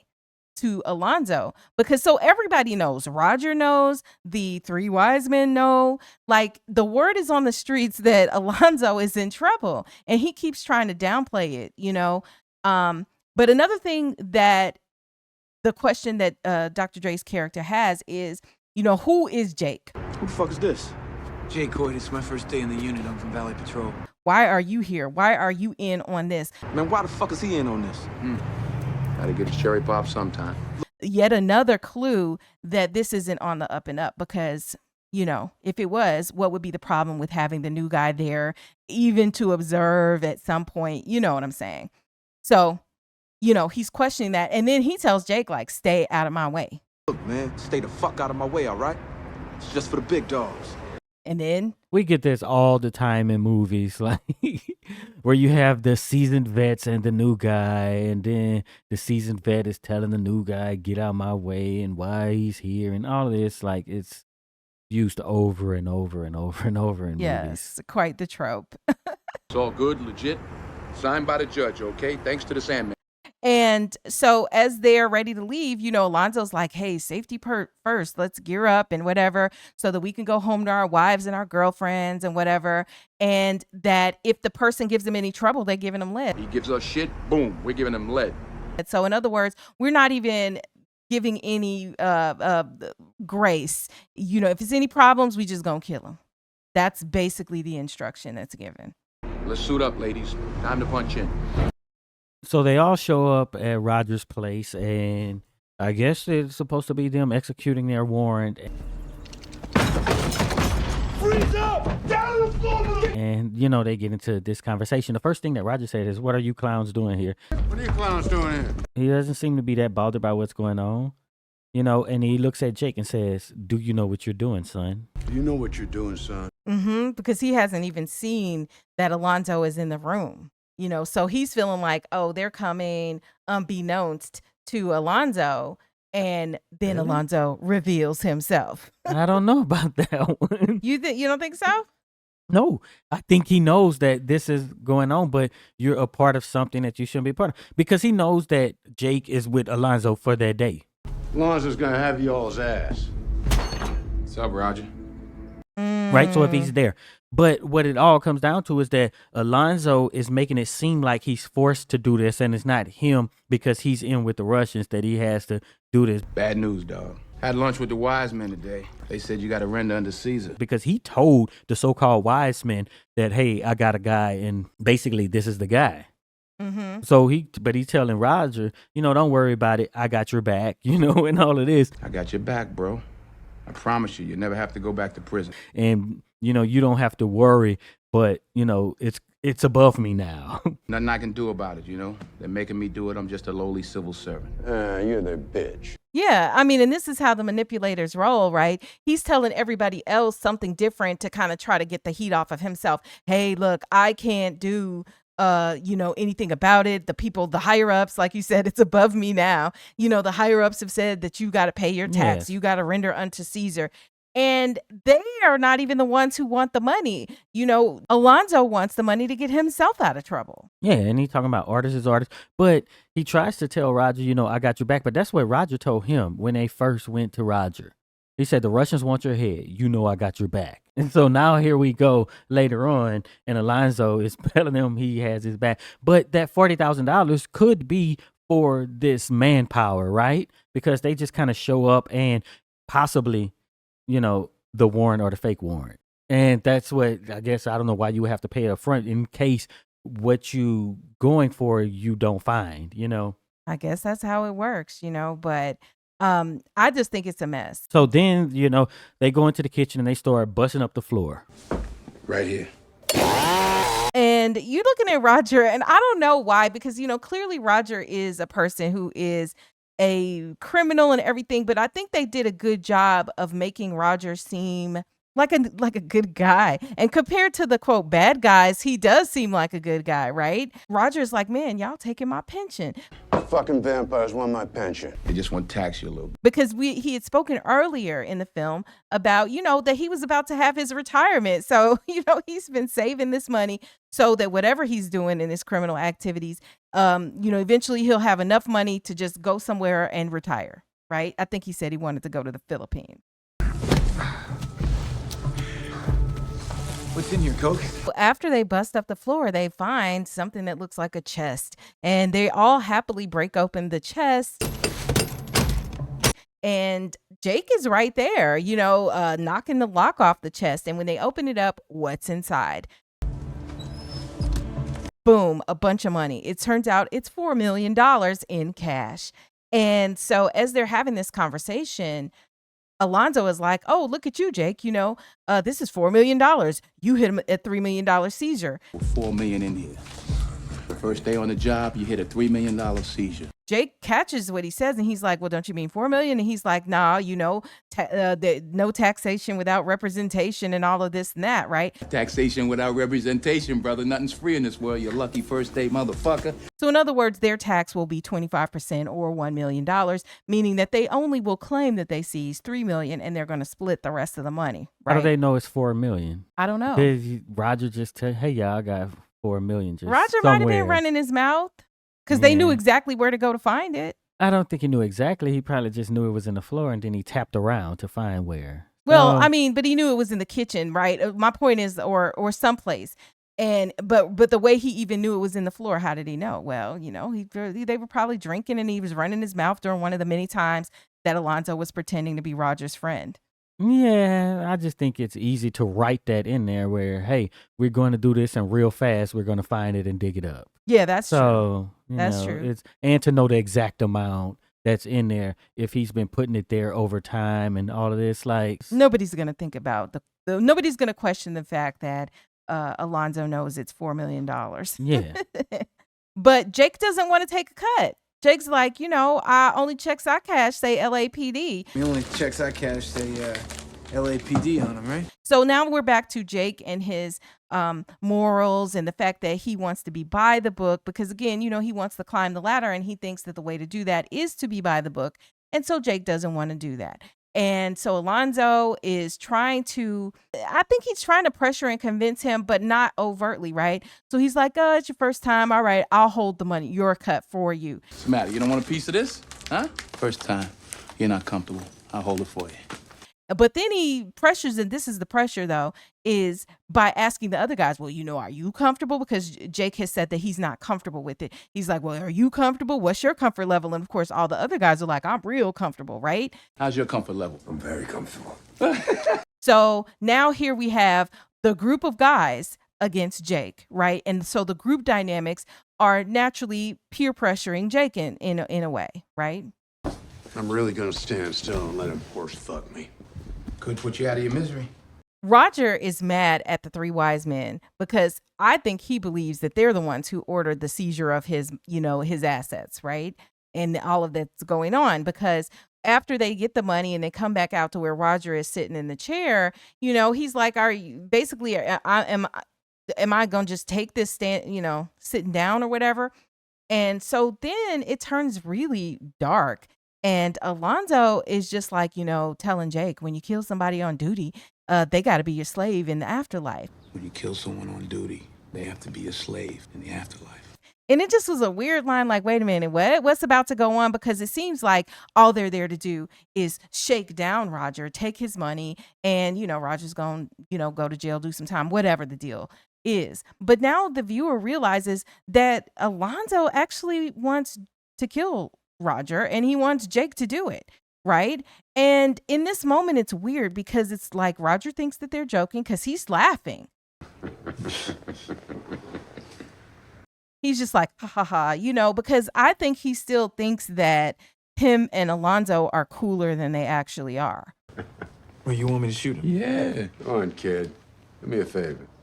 They really did a great job with the cinematography in this moment because there's this like shade that's over Alonzo's face. So you can see his eyes, but the rest of his face is kind of obscured in the moment when he's telling Jake, shoot him. Hey, close the blinds. And so, of course, Jake is not going to do it. And Jake plays it like he's going to do it. And he's like, bang. And, then him and Roger laugh. All right, I'll shoot him. Go. Pow! Boom! But Alonzo wants Roger dead. And so Alonzo just shoots Roger. Yeah, you want to get shit done, you got to get it done yourself. And then basically taunts him as he dies. Breathe, there you go. Let it go. Breathe, dog. And then he plans the cover story. All right, Jeff. You took fire coming through the door. So basically the plan is that Alonzo's explaining what happens. One of the guys comes in first. He takes fire. So Alonzo's trying to cover it up. So basically the guy who took the fire is going to have to get shot in his vest. And he just gladly volunteers for this to happen. So then Alonzo shoots one of the guys. One. Oh, yeah. All right, I got to give you one more, though. Then it's discovered that one of the bullets has gone through the vest. Do it. Oh, fuck. Or to the side of the vest, something, but the guy is actually shot. The vest doesn't stop it. Fuck. What's the matter? One go through? Shit. And so he needs an ambulance like yesterday. And so in the meantime, Alonzo's not even worried about any of this. He's just like, who shot Roger? And all of the rest of the guys are just like, Jake shot Roger. Drops Roger with some fine shotgun work. Who shot Roger? New guy came in spraying. But is it just that the investigators don't really care about doing an investigation and stuff with this plan? Because, the plan is, what he explained, came in, shot him, right? So who dug up the floor and stuff? After y'all killed the suspect, then you started digging up the floor at the scene of this officer-involved shooting and then pulled all this money out while the other officers were on the way after you called it in, right? And do they only test officers after they've been killed or something, whether or not they have been taking drugs, and they won't test you if you've been involved in an officer-involved shooting? Yeah. It's not what you know, it's what you can prove, okay? Here's a scenario. I mean, it's just so much going on in this scene and so many questions and stuff that doesn't really make sense if you think about it. Especially the part about the whole floor. Like, when did y'all have time to dig up the floor and the money to be exposed? And I mean, I guess y'all took y'all's cutout to your car or whatever, but because I don't think they were expecting the rest of this to happen, which means that it just is stupid the way that Alonzo was planning it, from the get-go, because how was that all going to ever make sense? Well, I think he did plan that to happen, right? That he planned to kill him, but why would you plan to kill him after and then say that the story is that, you took fire when you came in? Yeah, well, maybe he's just not that good. He's just desperate at this point, So Jake is like, I didn't shoot him though, You're gonna get a Medal of Valor for this. I didn't shoot him. Lonzo's like, hey, a room full of cops say you did, so that means you did, basically. A room full of cops said you did. Alonzo makes a threat at Jake when he clearly is just not going to cooperate. A Los Angeles Police Department narcotics officer was killed today. And so at this point, Alonzo's holding a gun on Jake. Jake is so good, he disarms Alonzo. And then Jake has Alonzo at gunpoint, and then the rest of the crew are pointing the guns at Jake. So That is the second time you pointed a gun at me. There will not be a third. I don't know. They have a word for that. Somebody in the comments, let us know what is that. That's like, there's some word for when you got the gun on somebody and all the other people have guns on you. I don't know, a three. I don't know, not a 3-card Monty. Some type of phrase for that setup. But that's what happened in the moment. And Alonzo continues to try to manipulate Jake, though. Sometimes we gotta take this shit all away. It's not like we do this every day, all right? It's just the nature of the business. With this gun on him, he's like, "Oh, where are you for transferring to the other guys?" Trying to appeal to Jake's desire for career promotion. Hey, Mark, where you transferring to? SIS. SIS. Detective. Yeah, all of that, and you've been smoking dust, bro. Yeah, but he's like, when it don't look like the career promotion part works, he's like, "Well, look, bottom line is I've been planning this all week, so boom." You've been planning this all day? I've been planning it all week, son. There it is. Alonzo confesses that everything he's done this whole day and even before this, the whole reason he called Jake to come to his team was for the setup, right? And so I'll make, sure your blood gets to the lab. So, we know that earlier in the day, he had him smoking drugs. He had him doing all kind of stuff, which would call into question Jake in the situation. Jake doesn't want to get into trouble. And so, yeah. Yeah. So, but does he decide how the investigators investigate? Maybe, maybe not, right? Because whether they actually turn a blind eye to things routinely, right? Because it could be, all right, we're not going to check these things because, these cops say it's so it's so. But then when you appeal to like a person's sensibilities in that moment, because the moment his options are pretty bad, Jake's are like either you're a hero, right? Because you've taken down this criminal and, you're a rookie and on your first day out, you go and you shoot somebody, but it was for the greater good. That'll be the perception. Or you're this, essentially be perceived as this dirty cop that's going to make the news and be embarrassed when you got PCP in your system and all of that. So in that moment, I think his back was against the wall and Jake decides he's not going to, do anything. Where were you, Alonzo, when he was smoking dust?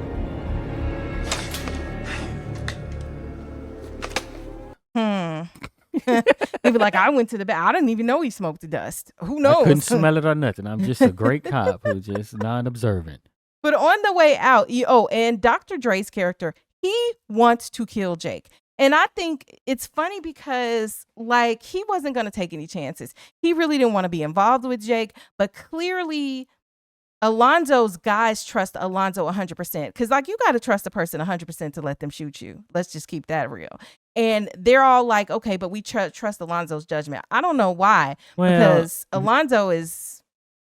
Yeah. He's talking about that's an order, right? So it's still kind of have a hierarchy, right? So he's kind of in control of their careers as well. So I don't know if it's just about trust. It's we all in this crazy stuff, and this guy who's above us says, I got to do this.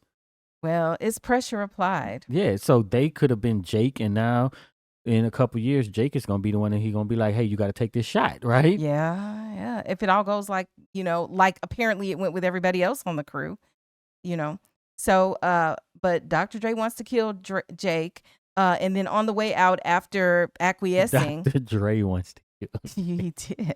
Paul. But, he'll always be Dr. Dre to me.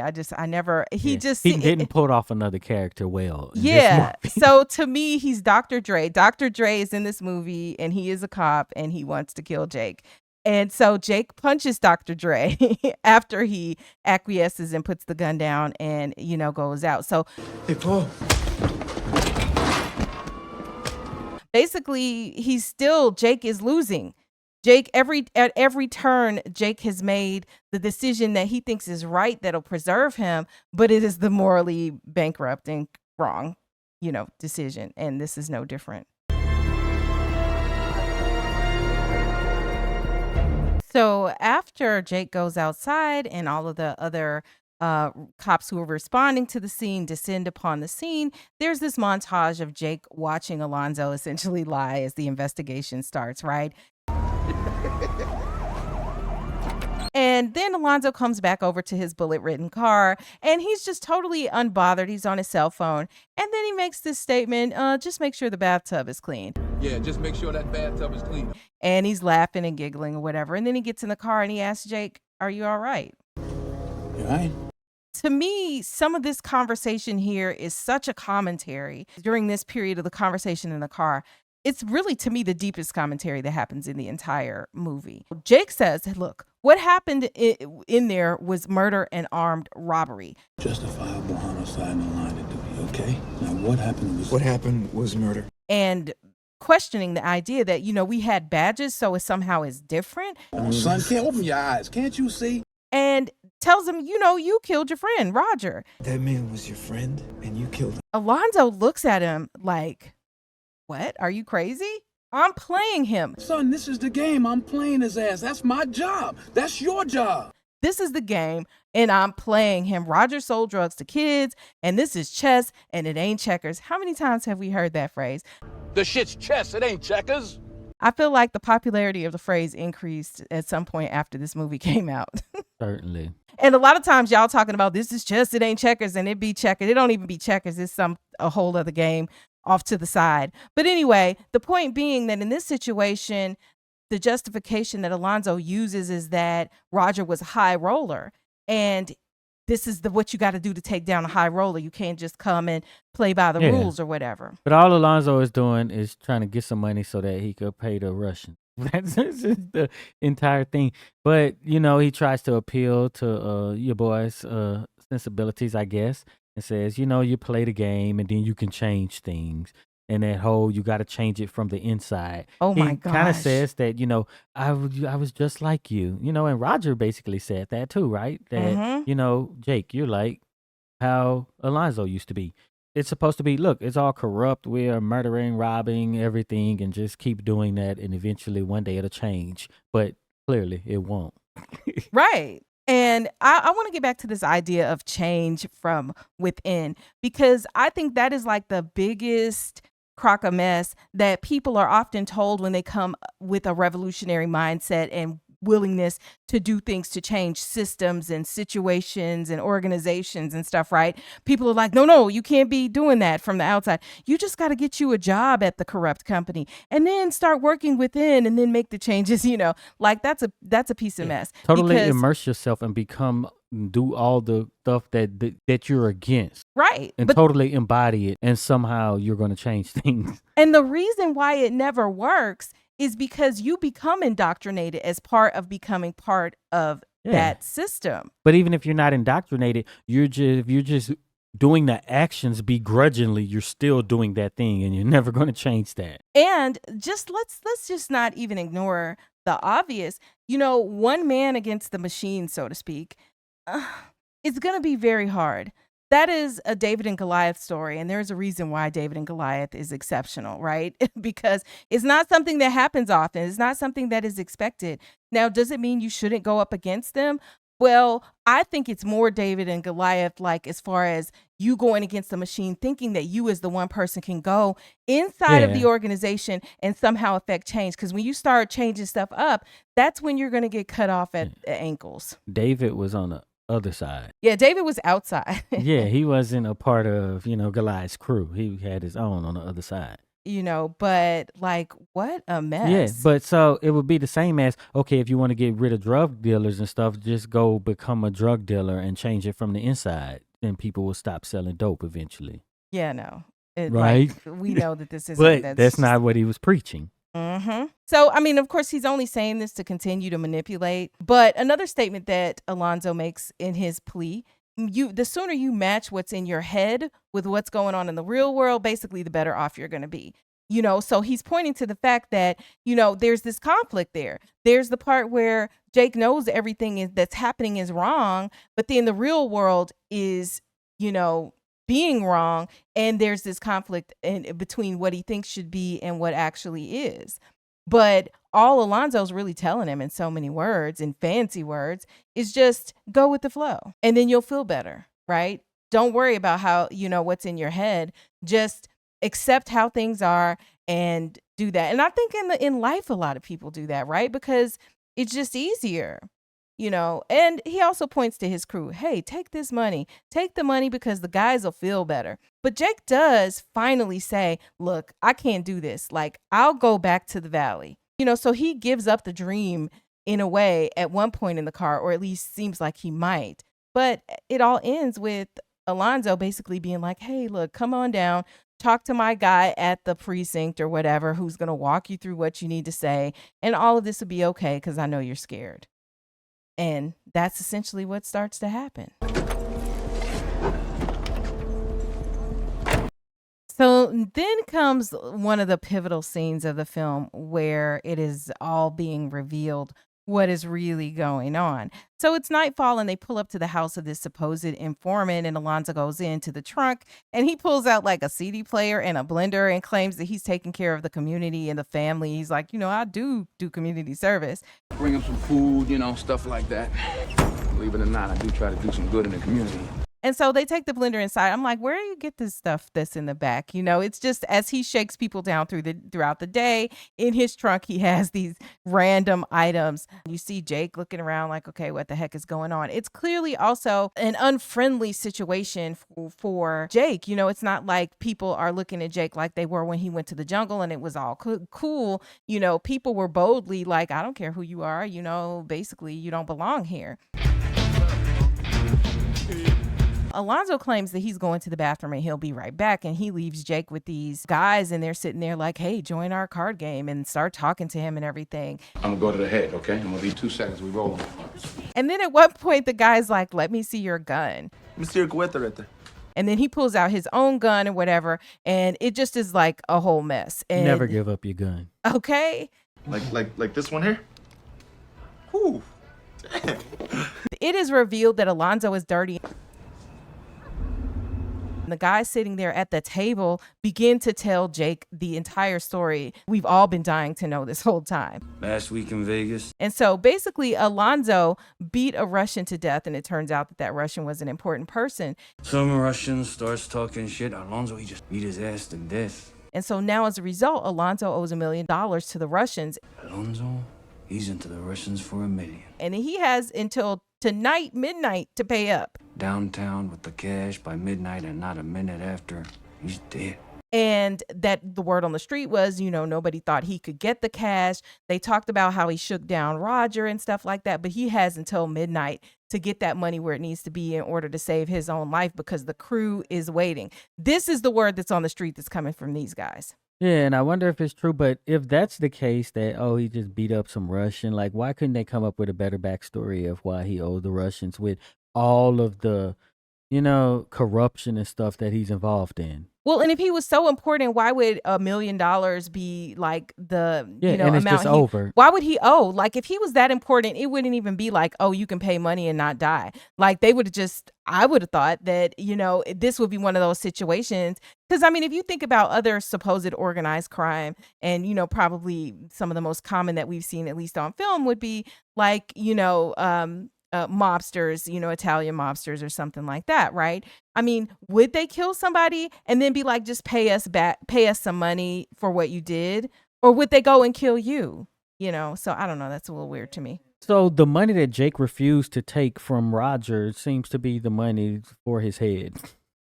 He said, you won't take it? I'm going to use it to pay these people to off you. It is clearly escalating, and Jake realizes that he is in trouble. Jake realizing he's in trouble, tries to, swing, and it turns into a fight. And of course, they subdue Jake, and they are simulating arresting him, and basically turning the tables on him, shaking him down the way the cops would do, the people they accuse of being criminals. So they take Jake into the bathroom, put him in the bathtub, and they are about to kill him when they find this wallet, the wallet that the girl had when Jake had rescued her from being accosted by the two guys in the alley, right? The 20-year-old, 14-year-old. Yes. Let me get his money first. It turns out that this girl is the cousin of Smiley, the guy who is about to blow his head off. Is that your little cousin or what, eh? What saves him is that he claims to have saved the girl from being assaulted. I saw these two fucking drug addicts attacking her, and I stopped them in. And so Smiley calls his cousin and verifies this story. Tell me what happened, okay? Don't bullshit me. This cop came. He kick their asses. Essentially what happens is that Jake's karma, because Jake was so good and he did a wonderful thing saving this girl that he didn't have to do, that this is what ultimately saves his life. Thanks for getting my cousin's back here. They thank him and they let him go. And the thing that Smiley says is like, you do understand this was just business. You know this shit was just business, right?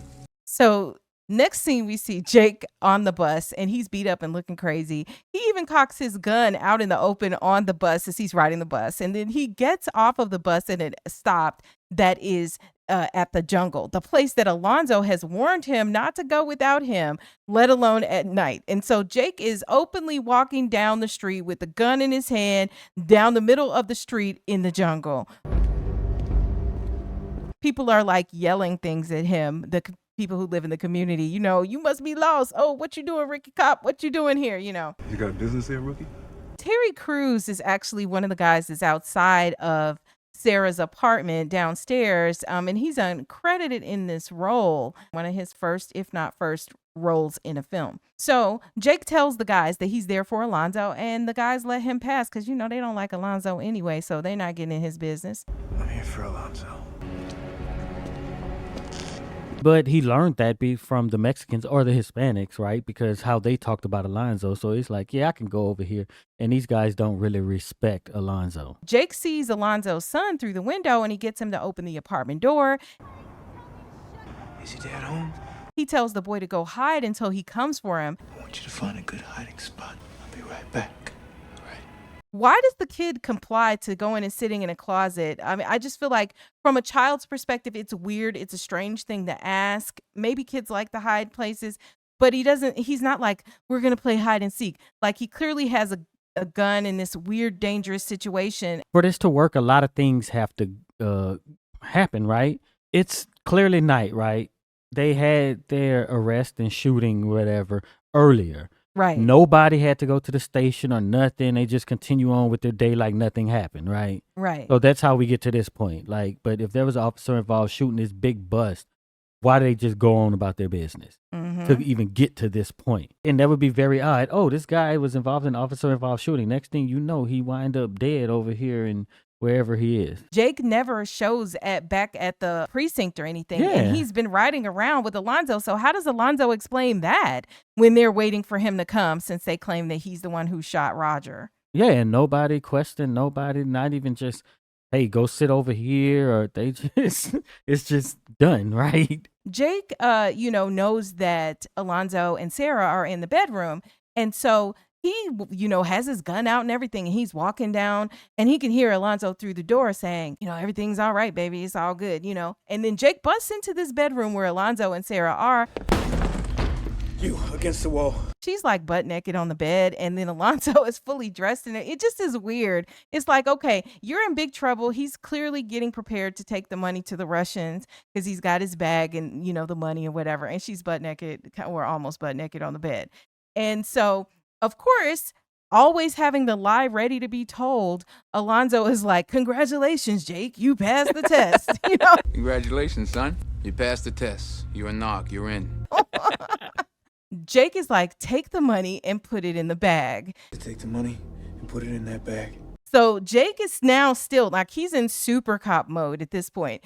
He's going to take down the entire regime in LAPD. And that's like what the movie gives. You got white savior, right? You have this black cop who is treating the hood and everything bad. And here comes the white cop to save the day. The good cop. You're not going to make it. Okay. So Jake disarms Alonzo. And my question is, at this point, is Jake planning to kill Alonzo, or is he planning to take him in? I think he's planning to take him in. He's like, all right, well, I'm done with this, because he tried to kill me. And the only thing, that's all he knows. It's weird because Alonzo starts talking the same stuff he said before. It's not what you know, it's what you can prove, right? He had said that at the scene of Roger's death. It's not what you know, it's what you can prove, okay? Here's a scenario. And now he's repeating it again. It's not what you know, it's what you can prove. And I feel like he was trying to say that Jake was going to kill him.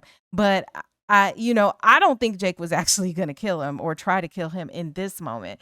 I think Jake was going to take him in and, that and make it all right because, you know, Jake is being super cop right now. Go to the comments and let us know if you think Jake was going to kill him or do you think Jake was planning to take him in.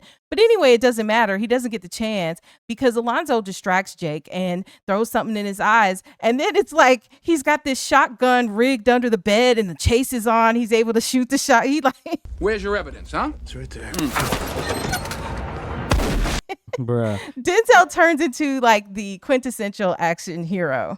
Yeah, and then you gotta have your shootout chase scene, you know, right before the end of the movie, you know, where they get together. And then this is a little different because the villain isn't the villain the entire film, right? But then the villain meets up with the hero, and then the villain got to explain everything that happened to the Yeah. It gets explained along the way by various people in this movie. Meanwhile, Sarah is just taking the time to put on her robe, not knowing exactly where her child is in the middle of the shootout. She's got like, I don't have any clothes on. Let me put my robe on so that I can. And then she gets up and she tells Jake where Alonzo is. So before they're all good, you know what's going on, right? They're in a room together. He got all this money, the weapons and everything, and about to go pay off the Russians, I presume. And she's cool with it. But then soon as Jake is like, yo, show me your hands. Where did he go? Where is he? The window. Yeah, out the window. You know what I'm saying? It's kind of like she turns to the good side. Yeah, because, you know, like you didn't endanger my child's life. But we do learn a couple things. One, Alonzo says, remember that fool in the wheelchair? You know how he got there or whatever. So You remember that fool in the wheelchair? How you think he got there? he insinuates, I think his name was Blue, the one played by Snoop Dogg, that he's the one who put him in the wheelchair. We already knew he was like a dirty guy. He lies, though. Yeah. So I don't know. He could just be saying stuff. Maybe he put him there. Maybe he didn't. Because he just, I mean, that Alonzo has a mouthpiece on him. He's always got something to say and trying to misdirect and do everything else. He couldn't talk his way out of this with the Russians, though. No, he couldn't. But then we also get another interaction between Alonzo and his son, right? And he's speaking Spanish to the kid again because there's this scene where Jake is trying to get the son to come to him and Alonzo's trying to get his son to come to him. No, mío. Ese cucuye te va a pegar. And again, according to Cora, Alonzo is telling him, don't cry, son. Come over here, listen to your father. And he's also saying that he's a bad guy. He's the boogeyman. He's going to hit you. He wants to beat your mother. And in all these scenes, you have pictures of the son just all over the apartment. Like every angle of these guys, you're going to see a picture of the son, which is overkill to me. It is. And then, of course, even Alonzo tries to appeal to Jake, like, remember, you know, preserve life above all else. Job number one, preserve life. This is my son and let my son live, you know, so he's trying to save his son's life. But like, if you really care, you wouldn't be having all this activity and shootouts amongst your child. Yeah, but what do you think of when the cigarette butt gets flicked into Jake's face? The first thing that happens is Jake starts to shoot, and he shoots the picture of Jesus. You know, Jake is not the savior he appears to be, right? You know, if you want to take this symbolically, you know, Jesus being a great religious symbol, then Jake shooting and destroying that picture would kind of mean that, like, you are the bad guy. But see, but there's just different levels of bad guy. Well, I think the way that he was looking at Alonzo, right? It was destroyed. That image of Alonzo is completely gone. So it's basically taking down his idol. He wanted to be just like this guy. I'm trying to get on his crew or whatever, his team, and then bow, it's over. You know or what it I'm could saying? be, I wanted to be like the Lord and I missed the mark, and clearly I've clearly missed it because I done shot the picture of Jesus. You know, it's so many ways you could interpret that. But the chase is on. Jake chases down Alonzo and they fight for a really long time, and too long. Alonzo overpowers Jake, gets his bag out the chicken coop, walks away, and the music that's playing is amazing. Basically, the fight scene just way too long. But, you know, at first, of course, it always looks like Alonzo's going to get away after he beats up Jake. But at the end of the day, Alonzo is still trying to make his drop-off time. He got to get this money there by midnight, or else that's going to be his behind.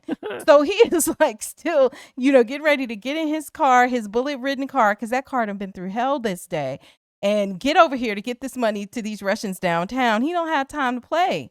And who knows what the traffic might be in L.A. In an unexpected yet probably expected turn of events, Jake hurls his body onto the windshield of the car, and there is another ridiculous action scene that lasts way too long, but it culminates in Jake getting the upper hand and beating the crap out of Alonzo in front of the neighborhood folk who just watch. Because you know how much they hate Alonzo.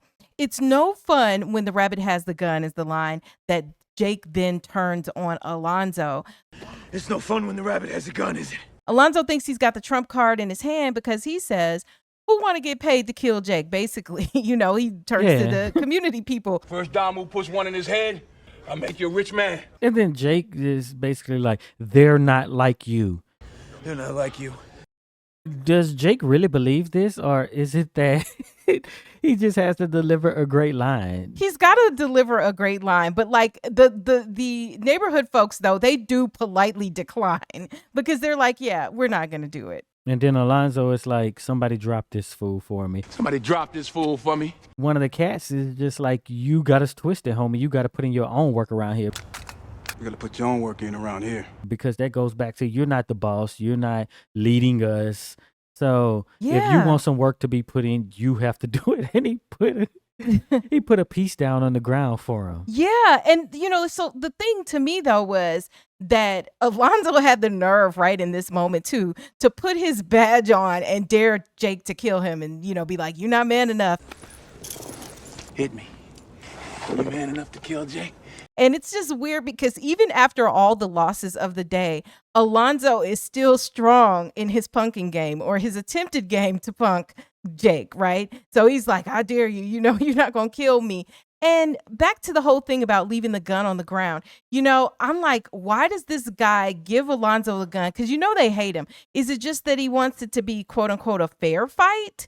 Why does he give him the gun? Well, so if you go and you pick up that gun, you're going to get popped by a cop. And it's to symbolize you put in your own work. We're not doing this for you, but let's see if you can stand tall on your own. And I'm betting that you can't. But Alonzo says, I'm going to get that gun and I'm going to get that money. And I'm going to be off my way, basically, But Alonzo never does it. I'm going to get that gun and then I'm going to get that money, because you ain't going to shoot no cop in the back, are you? Well, he's trying to, and then he gets shot. Oh, you shot me in the ass. Yeah, so that's exactly why he put that gun there. He never gets the gun and he just gets shot. Alonzo is committed. There is nothing that's going to stop Alonzo. It's like nothing, no amount of reason, no amount of anything. Maybe he's motivated by his desire to save his own life. And he's like thinking as the moments are clicking down to him, or as the moments are ticking down to him, getting to the Russians in time so he can give them this money. But he's just like, no, I need that money, Jake. And he's just like, look, you're not going to kill me. But he does shoot him. And then Jake is like grown, his super cop balls. And he's just like, it's not going to happen. Either you go to jail or you go home. You want to go to jail, you want to go home. And then when he's like, well, I want to go home. I want to go home, Jake. He's like, Jake snatches Alonzo's badge in this symbolic move. That's right. Come on, Jake. You don't deserve this. And essentially is gonna let him go. And despite all of this, just think of what the audience is forced to root for, right? So this good cop Jake is stopping Alonzo from getting money to go pay off Russians who's basically extorting him, right? Because he beat somebody to death, right? But even still, they're not trying to do a sting on the Russians or nothing. It's like, there's moral dilemma, but all we care about is the relationship between Jake and Alonzo, and that Alonzo doesn't get away with what he's been doing throughout this day. In another crazy turn of events, the guy from the neighborhood picks up the gun, holds the gun on Alonzo, and then tells Jake to bounce. Like, bounce, dude, we got your back. Jake, go ahead and bounce on me. So Jake was in it for self-preservation this whole time. Let's keep it real. Jake was in it for his own promotions. Jake was in it for his ideals about what the world should be. He was in it for himself. And that's what motivated all of even the quote unquote kind acts that he did throughout the film. But yet all it took was for Jake to say that the neighborhood people were not like Alonzo for them to turn on Alonzo, right? And then Alonzo has his meltdown. They was never on Alonzo's side, so I don't think it's necessarily turning. But he tries to pull his trump card. He's like, hey, what y'all doing? I'm the police. Who the fuck you think you fucking with? I'm the police. I run shit here. You just live here. Which is pretty much the case, but as Cheri would say, he told his draws with them.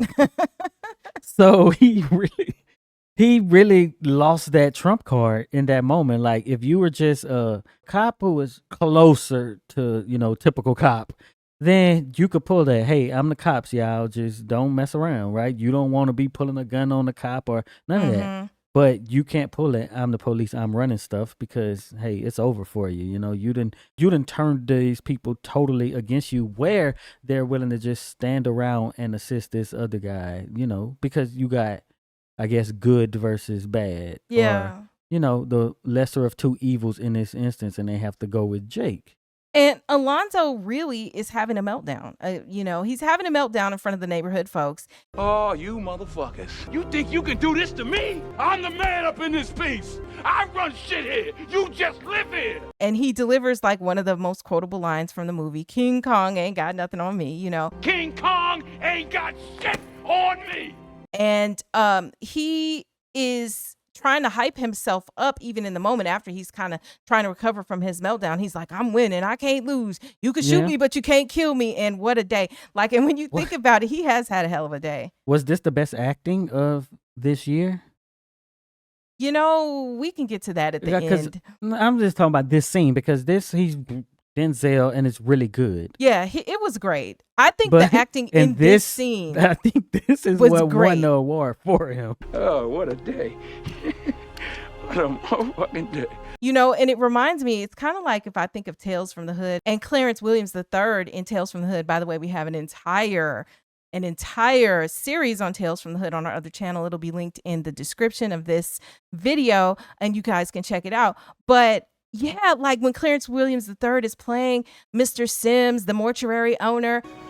I guess you didn't make it. And, he really committed to that role, and it just was amazing. Same thing here. I'm sure this is all improv. Sort of like what Denzel did in Malcolm X, what he should have won an award for there. Yeah. Right? Where he's just basically going on and it's just being filmed, and then edit how you will, because you have this amazing actor who is just delivering amazing lines, right? Yeah. And just an amazing performance all the way around. Like, I can't deny that. And, this is why I feel like I'm so conflicted about the fact that, this is, where Denzel won his Oscar for Best Actor. He'd already had an Oscar at this point for Glory, but that was a supporting actor role. But like, this is the big award, and he wins it for playing a dirty cop. I'm conflicted, but of course Denzel is so talented, he's amazing, and he played the heck out of this role. He looks up at the end of all of this and he sees his I feel like now ex-girlfriend and his son up in the window looking down on him, and like she walks away from the window. So like, he has nothing at this point, like at least over here. His wife is still back at home, none the wiser about all the shenanigans going on. In this case, he realizes that he has lost the entire community and his girlfriend and his son that he probably wasn't even hardly seeing anyway. Alonzo pulls up at a light, caught slipping at the red light. There's an ambush.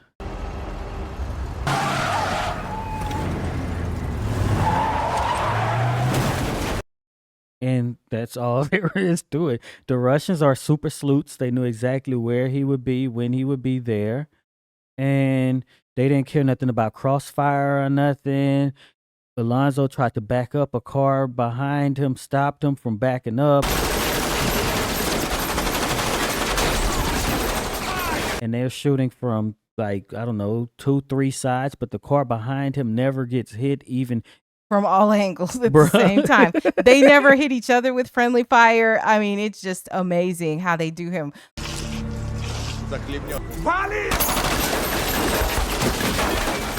This scene kind of reminds me of how Queen Latifah goes out and That's set exactly it what off. I was thinking.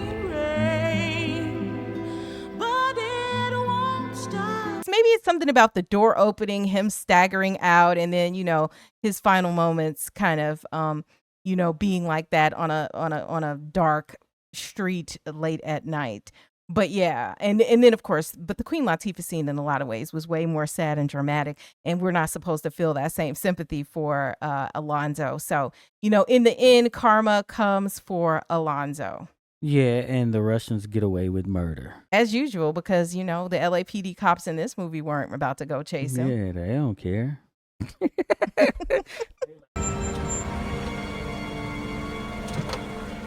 So Jake pulls up at home, all scathed from his first day at work, and he's going inside, but he's made it, right? He wins at the end of all of this. Alonzo is dead and Jake wins and he goes into his house. I got to wonder what his wife, who was so optimistic about what his first day would be, says when he walks in.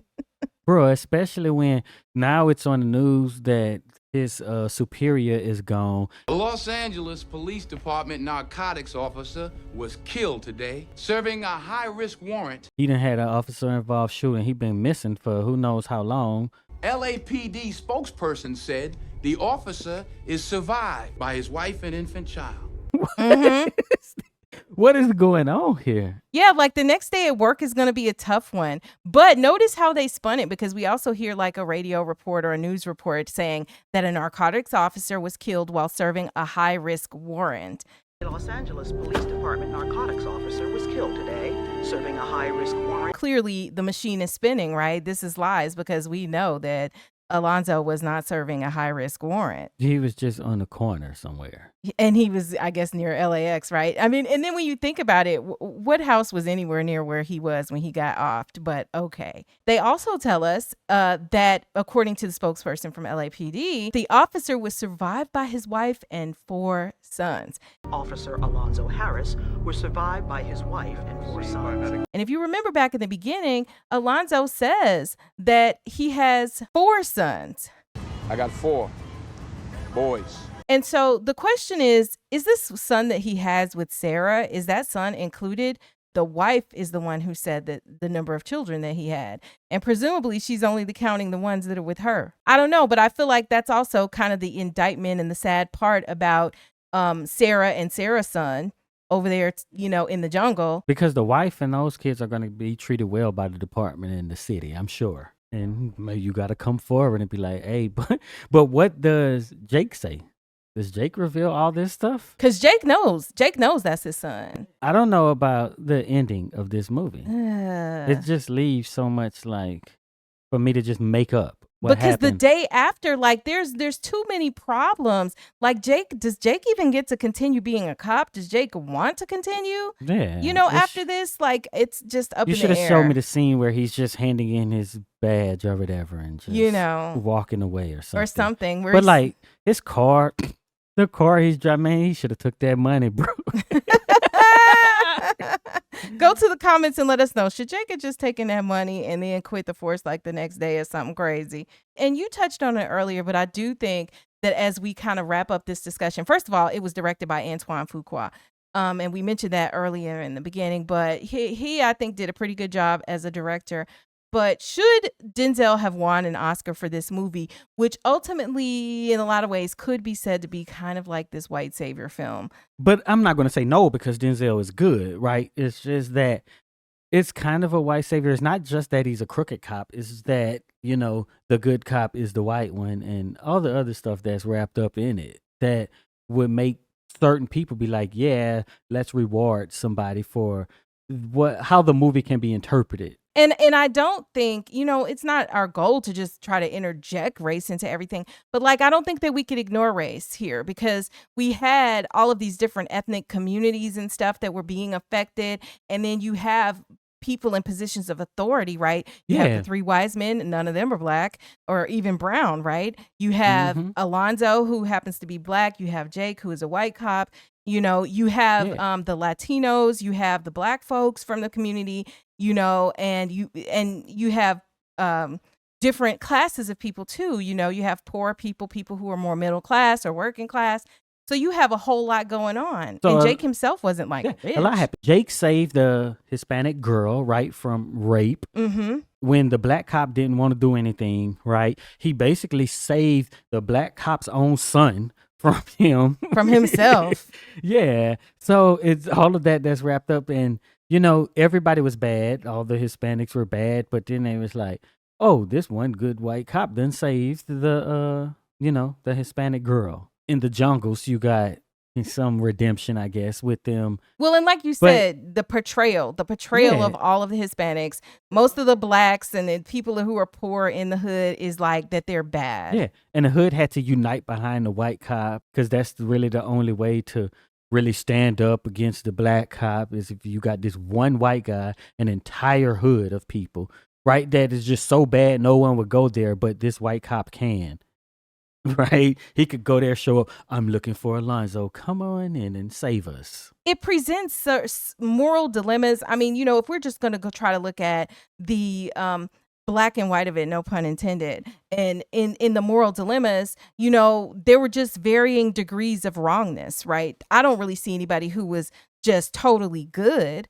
Because Jake was wrong. Jake made bad decisions and he ceased to be this good, wonderful, moral person when at every time he had the opportunity to do the right thing, he didn't. And he didn't do the right thing and he didn't do it because he was being selfish and he was doing self-preservation. But part of it is when you're back against, nobody is going to believe you. You've been smoking this and that, right? So we're all cops and you're going to say something different. He always has an excuse to do the wrong thing because he can't do the right thing because the right thing isn't going to come out. But then there were moments where the wrong thing was clearly wrong, but his own inner desires is what got him there, like this to even smoke in the first place. All right, well, later in the film, he had to be whipped really bad before he was like, fine, I'll just go back to wherever the heck he came from. Yeah, but just the smoking is questionable. Like, just because he smoked, I should say, oh, he is a bad person. No, right? But the reason that he chose to do it, and he knew that it was wrong, and he knew that it would be against, since you're such a rule follower, but you break whatever rules you want to break in order to achieve whatever goals you have, and that's fine. Yeah, but breaking the rules isn't what make him bad. It's what rules you're breaking. Well, I would back out and say breaking the rules does make you bad if you've taken an oath not to. No matter what those rules are, number one. But sometimes you're forced to take these oaths. And we were just talking about this the other day of, if I'm going to use this app that's required by everybody on the planet to use and I have to agree to use it, then how am I going to have a bank account if I don't agree to this, to be able to do commerce in the United States? It's that sort of thing. I get you, which brings me back to the point of like, how can you be a wholly moral person and you've chosen a job like this? Yeah, but that's different of whether or not he smoked the stuff and it made him bad, right? But that too was part of the guy telling him, well, you can't take bad people off the street the way it's supposed to be done. But did it make him bad or did it just make him wrong, right? It was the wrong decision in that moment to me, by my judgment, based on his own moral if the discussion compass. is whether or not he's wholly good or bad, then you have to talk about whether his decisions were right or wrong and whether that contributes to him being bad. But the saying is those decisions that he made along the way, he has an excuse for them because he was being coached by the higher ups and he believed this stuff. So he's smoking because this guy says you have to do this because this is going to make you better at, quote, taking the bad guys off the streets or whatever. And I guess that's the gray area, right? Because at what point do you independently realize that it is actually wrong? It's kind of like, when you see people get in trouble for other stuff and they're like, oh, but you knew it was wrong when you did it, But I'm not saying that he's good or not, but I'm saying that he has, quote, legitimate reasons every time that would not make him bad. Yeah, he's just a good character because he was forced by this terrible cop to basically do all these things and his back was against the wall every time. Well, and what if we combined both Alonzo and Jake? I mean, and just said that this is literally the same person. Let's forget about the race part. But they're literally the same person, just at different points in their life, right? Alonzo, they said, was a 13-year veteran. What if they are the same person? Because, that is what Roger in the discussion was, that Alonzo was green that way, wanted to save the world. What if they were that person, but this is what it looks like at the end of that, right? Yeah, but the ending doesn't allow. We don't know if he quit or not. He was like, I don't care. I'm going back to patrol and do whatever. What happened to Alonzo earlier in his career is clearly not what happened to Jake. If Alonzo had had that same first day on the job, maybe it would have been different. Yeah, but it just was a crazy day. Yeah, but Jake turned on him too. So he didn't go along. So it's not. So it's not exact. What happened to Jake is not exactly equal to Alonzo. But if it was equal, and Jake had a much easier acclimation, because see, Jake was brought there as the setup. Like, we can't forget that. Jake was not even brought there to survive this whole thing. He was brought there as the setup. But let's just say he wasn't, and he had an easier acclimation into this corrupt team, then, in a few years, Jake could easily turn out to be Alonzo. How does that impact the story, though? Him being just brought there as a setup. Like, when you didn't need to do this, you could have just made it up. Hey, he walked through the door, pow, he gets shot, and we returned fire, and we seized this money. Like, it makes no sense that you have to do this. How does it turn out in terms of what we think for Jake's future, or what it could have been, or what he was thinking his future could be all day long, right? Because the decisions that he made that I said were bad decisions were decisions that he made under his own duress of, wanting to make detective and all of these career aspirations. But at the end of the day, it was never yours. And I think this is a great life lesson, because sometimes we're making decisions based on what we think we're going to get, or what we think we're seeing in terms of our current circumstance. And we're not even at the place we think we are, back to the whole checkers versus chess thing. We're in one predicament, and then we're thinking, oh, well, if I just, get into this multi-level marketing scheme, and if I do this or that, or if I just believe the person who sold me the scam, then I'm entitled to the payoff from it, because that's what I've been promised. Well, back to the plot or Alonzo's decisions. He was told, what we know from the film is, oh, you had an expensive weekend in Vegas. So I'm thinking it was very close to. But what he told Jake was, oh, he's been planning this for a while. So were you planning on paying the Russians back for a while, or were you planning on just taking some money from Roger from a while? Like, where does all this fit into the plot? Is it just a bunch of stuff that's put together? The weekend, bang, something happens. Now, all of a sudden, I got to pay the Russians by this time. When did you have to decide that you was going to bring some so-called rookie on to then use him in the plot to get the money to pay back the Russians? Well, it goes back to all the questions about even his cover story, how it just doesn't make sense. But in the comments, you could let us know if you think it makes perfect sense, and explain to us, lay it out, because I'm willing to listen, because there are parts of this that don't quite fit together, where if you're looking at it as one cohesive story and situation, it doesn't make sense. But it's Academy Award winning, so. It really is. And it is the first video that we have put on our new channel. And we just want to welcome everybody who has decided to join us here on Axiom Amnesia 2.0, where we will be examining films from broader genres. And we just appreciate your presence. We appreciate your comments and stuff like that. If you made it this far, subscribe. But we're going to do like we always do. If you made it this far into this breakdown, type "they're not like you" in the comments, so we know you stuck around. Thank you. And check out one of these videos on the screen right now from our other channels where we cover all the wonderful movies. Be sure to subscribe.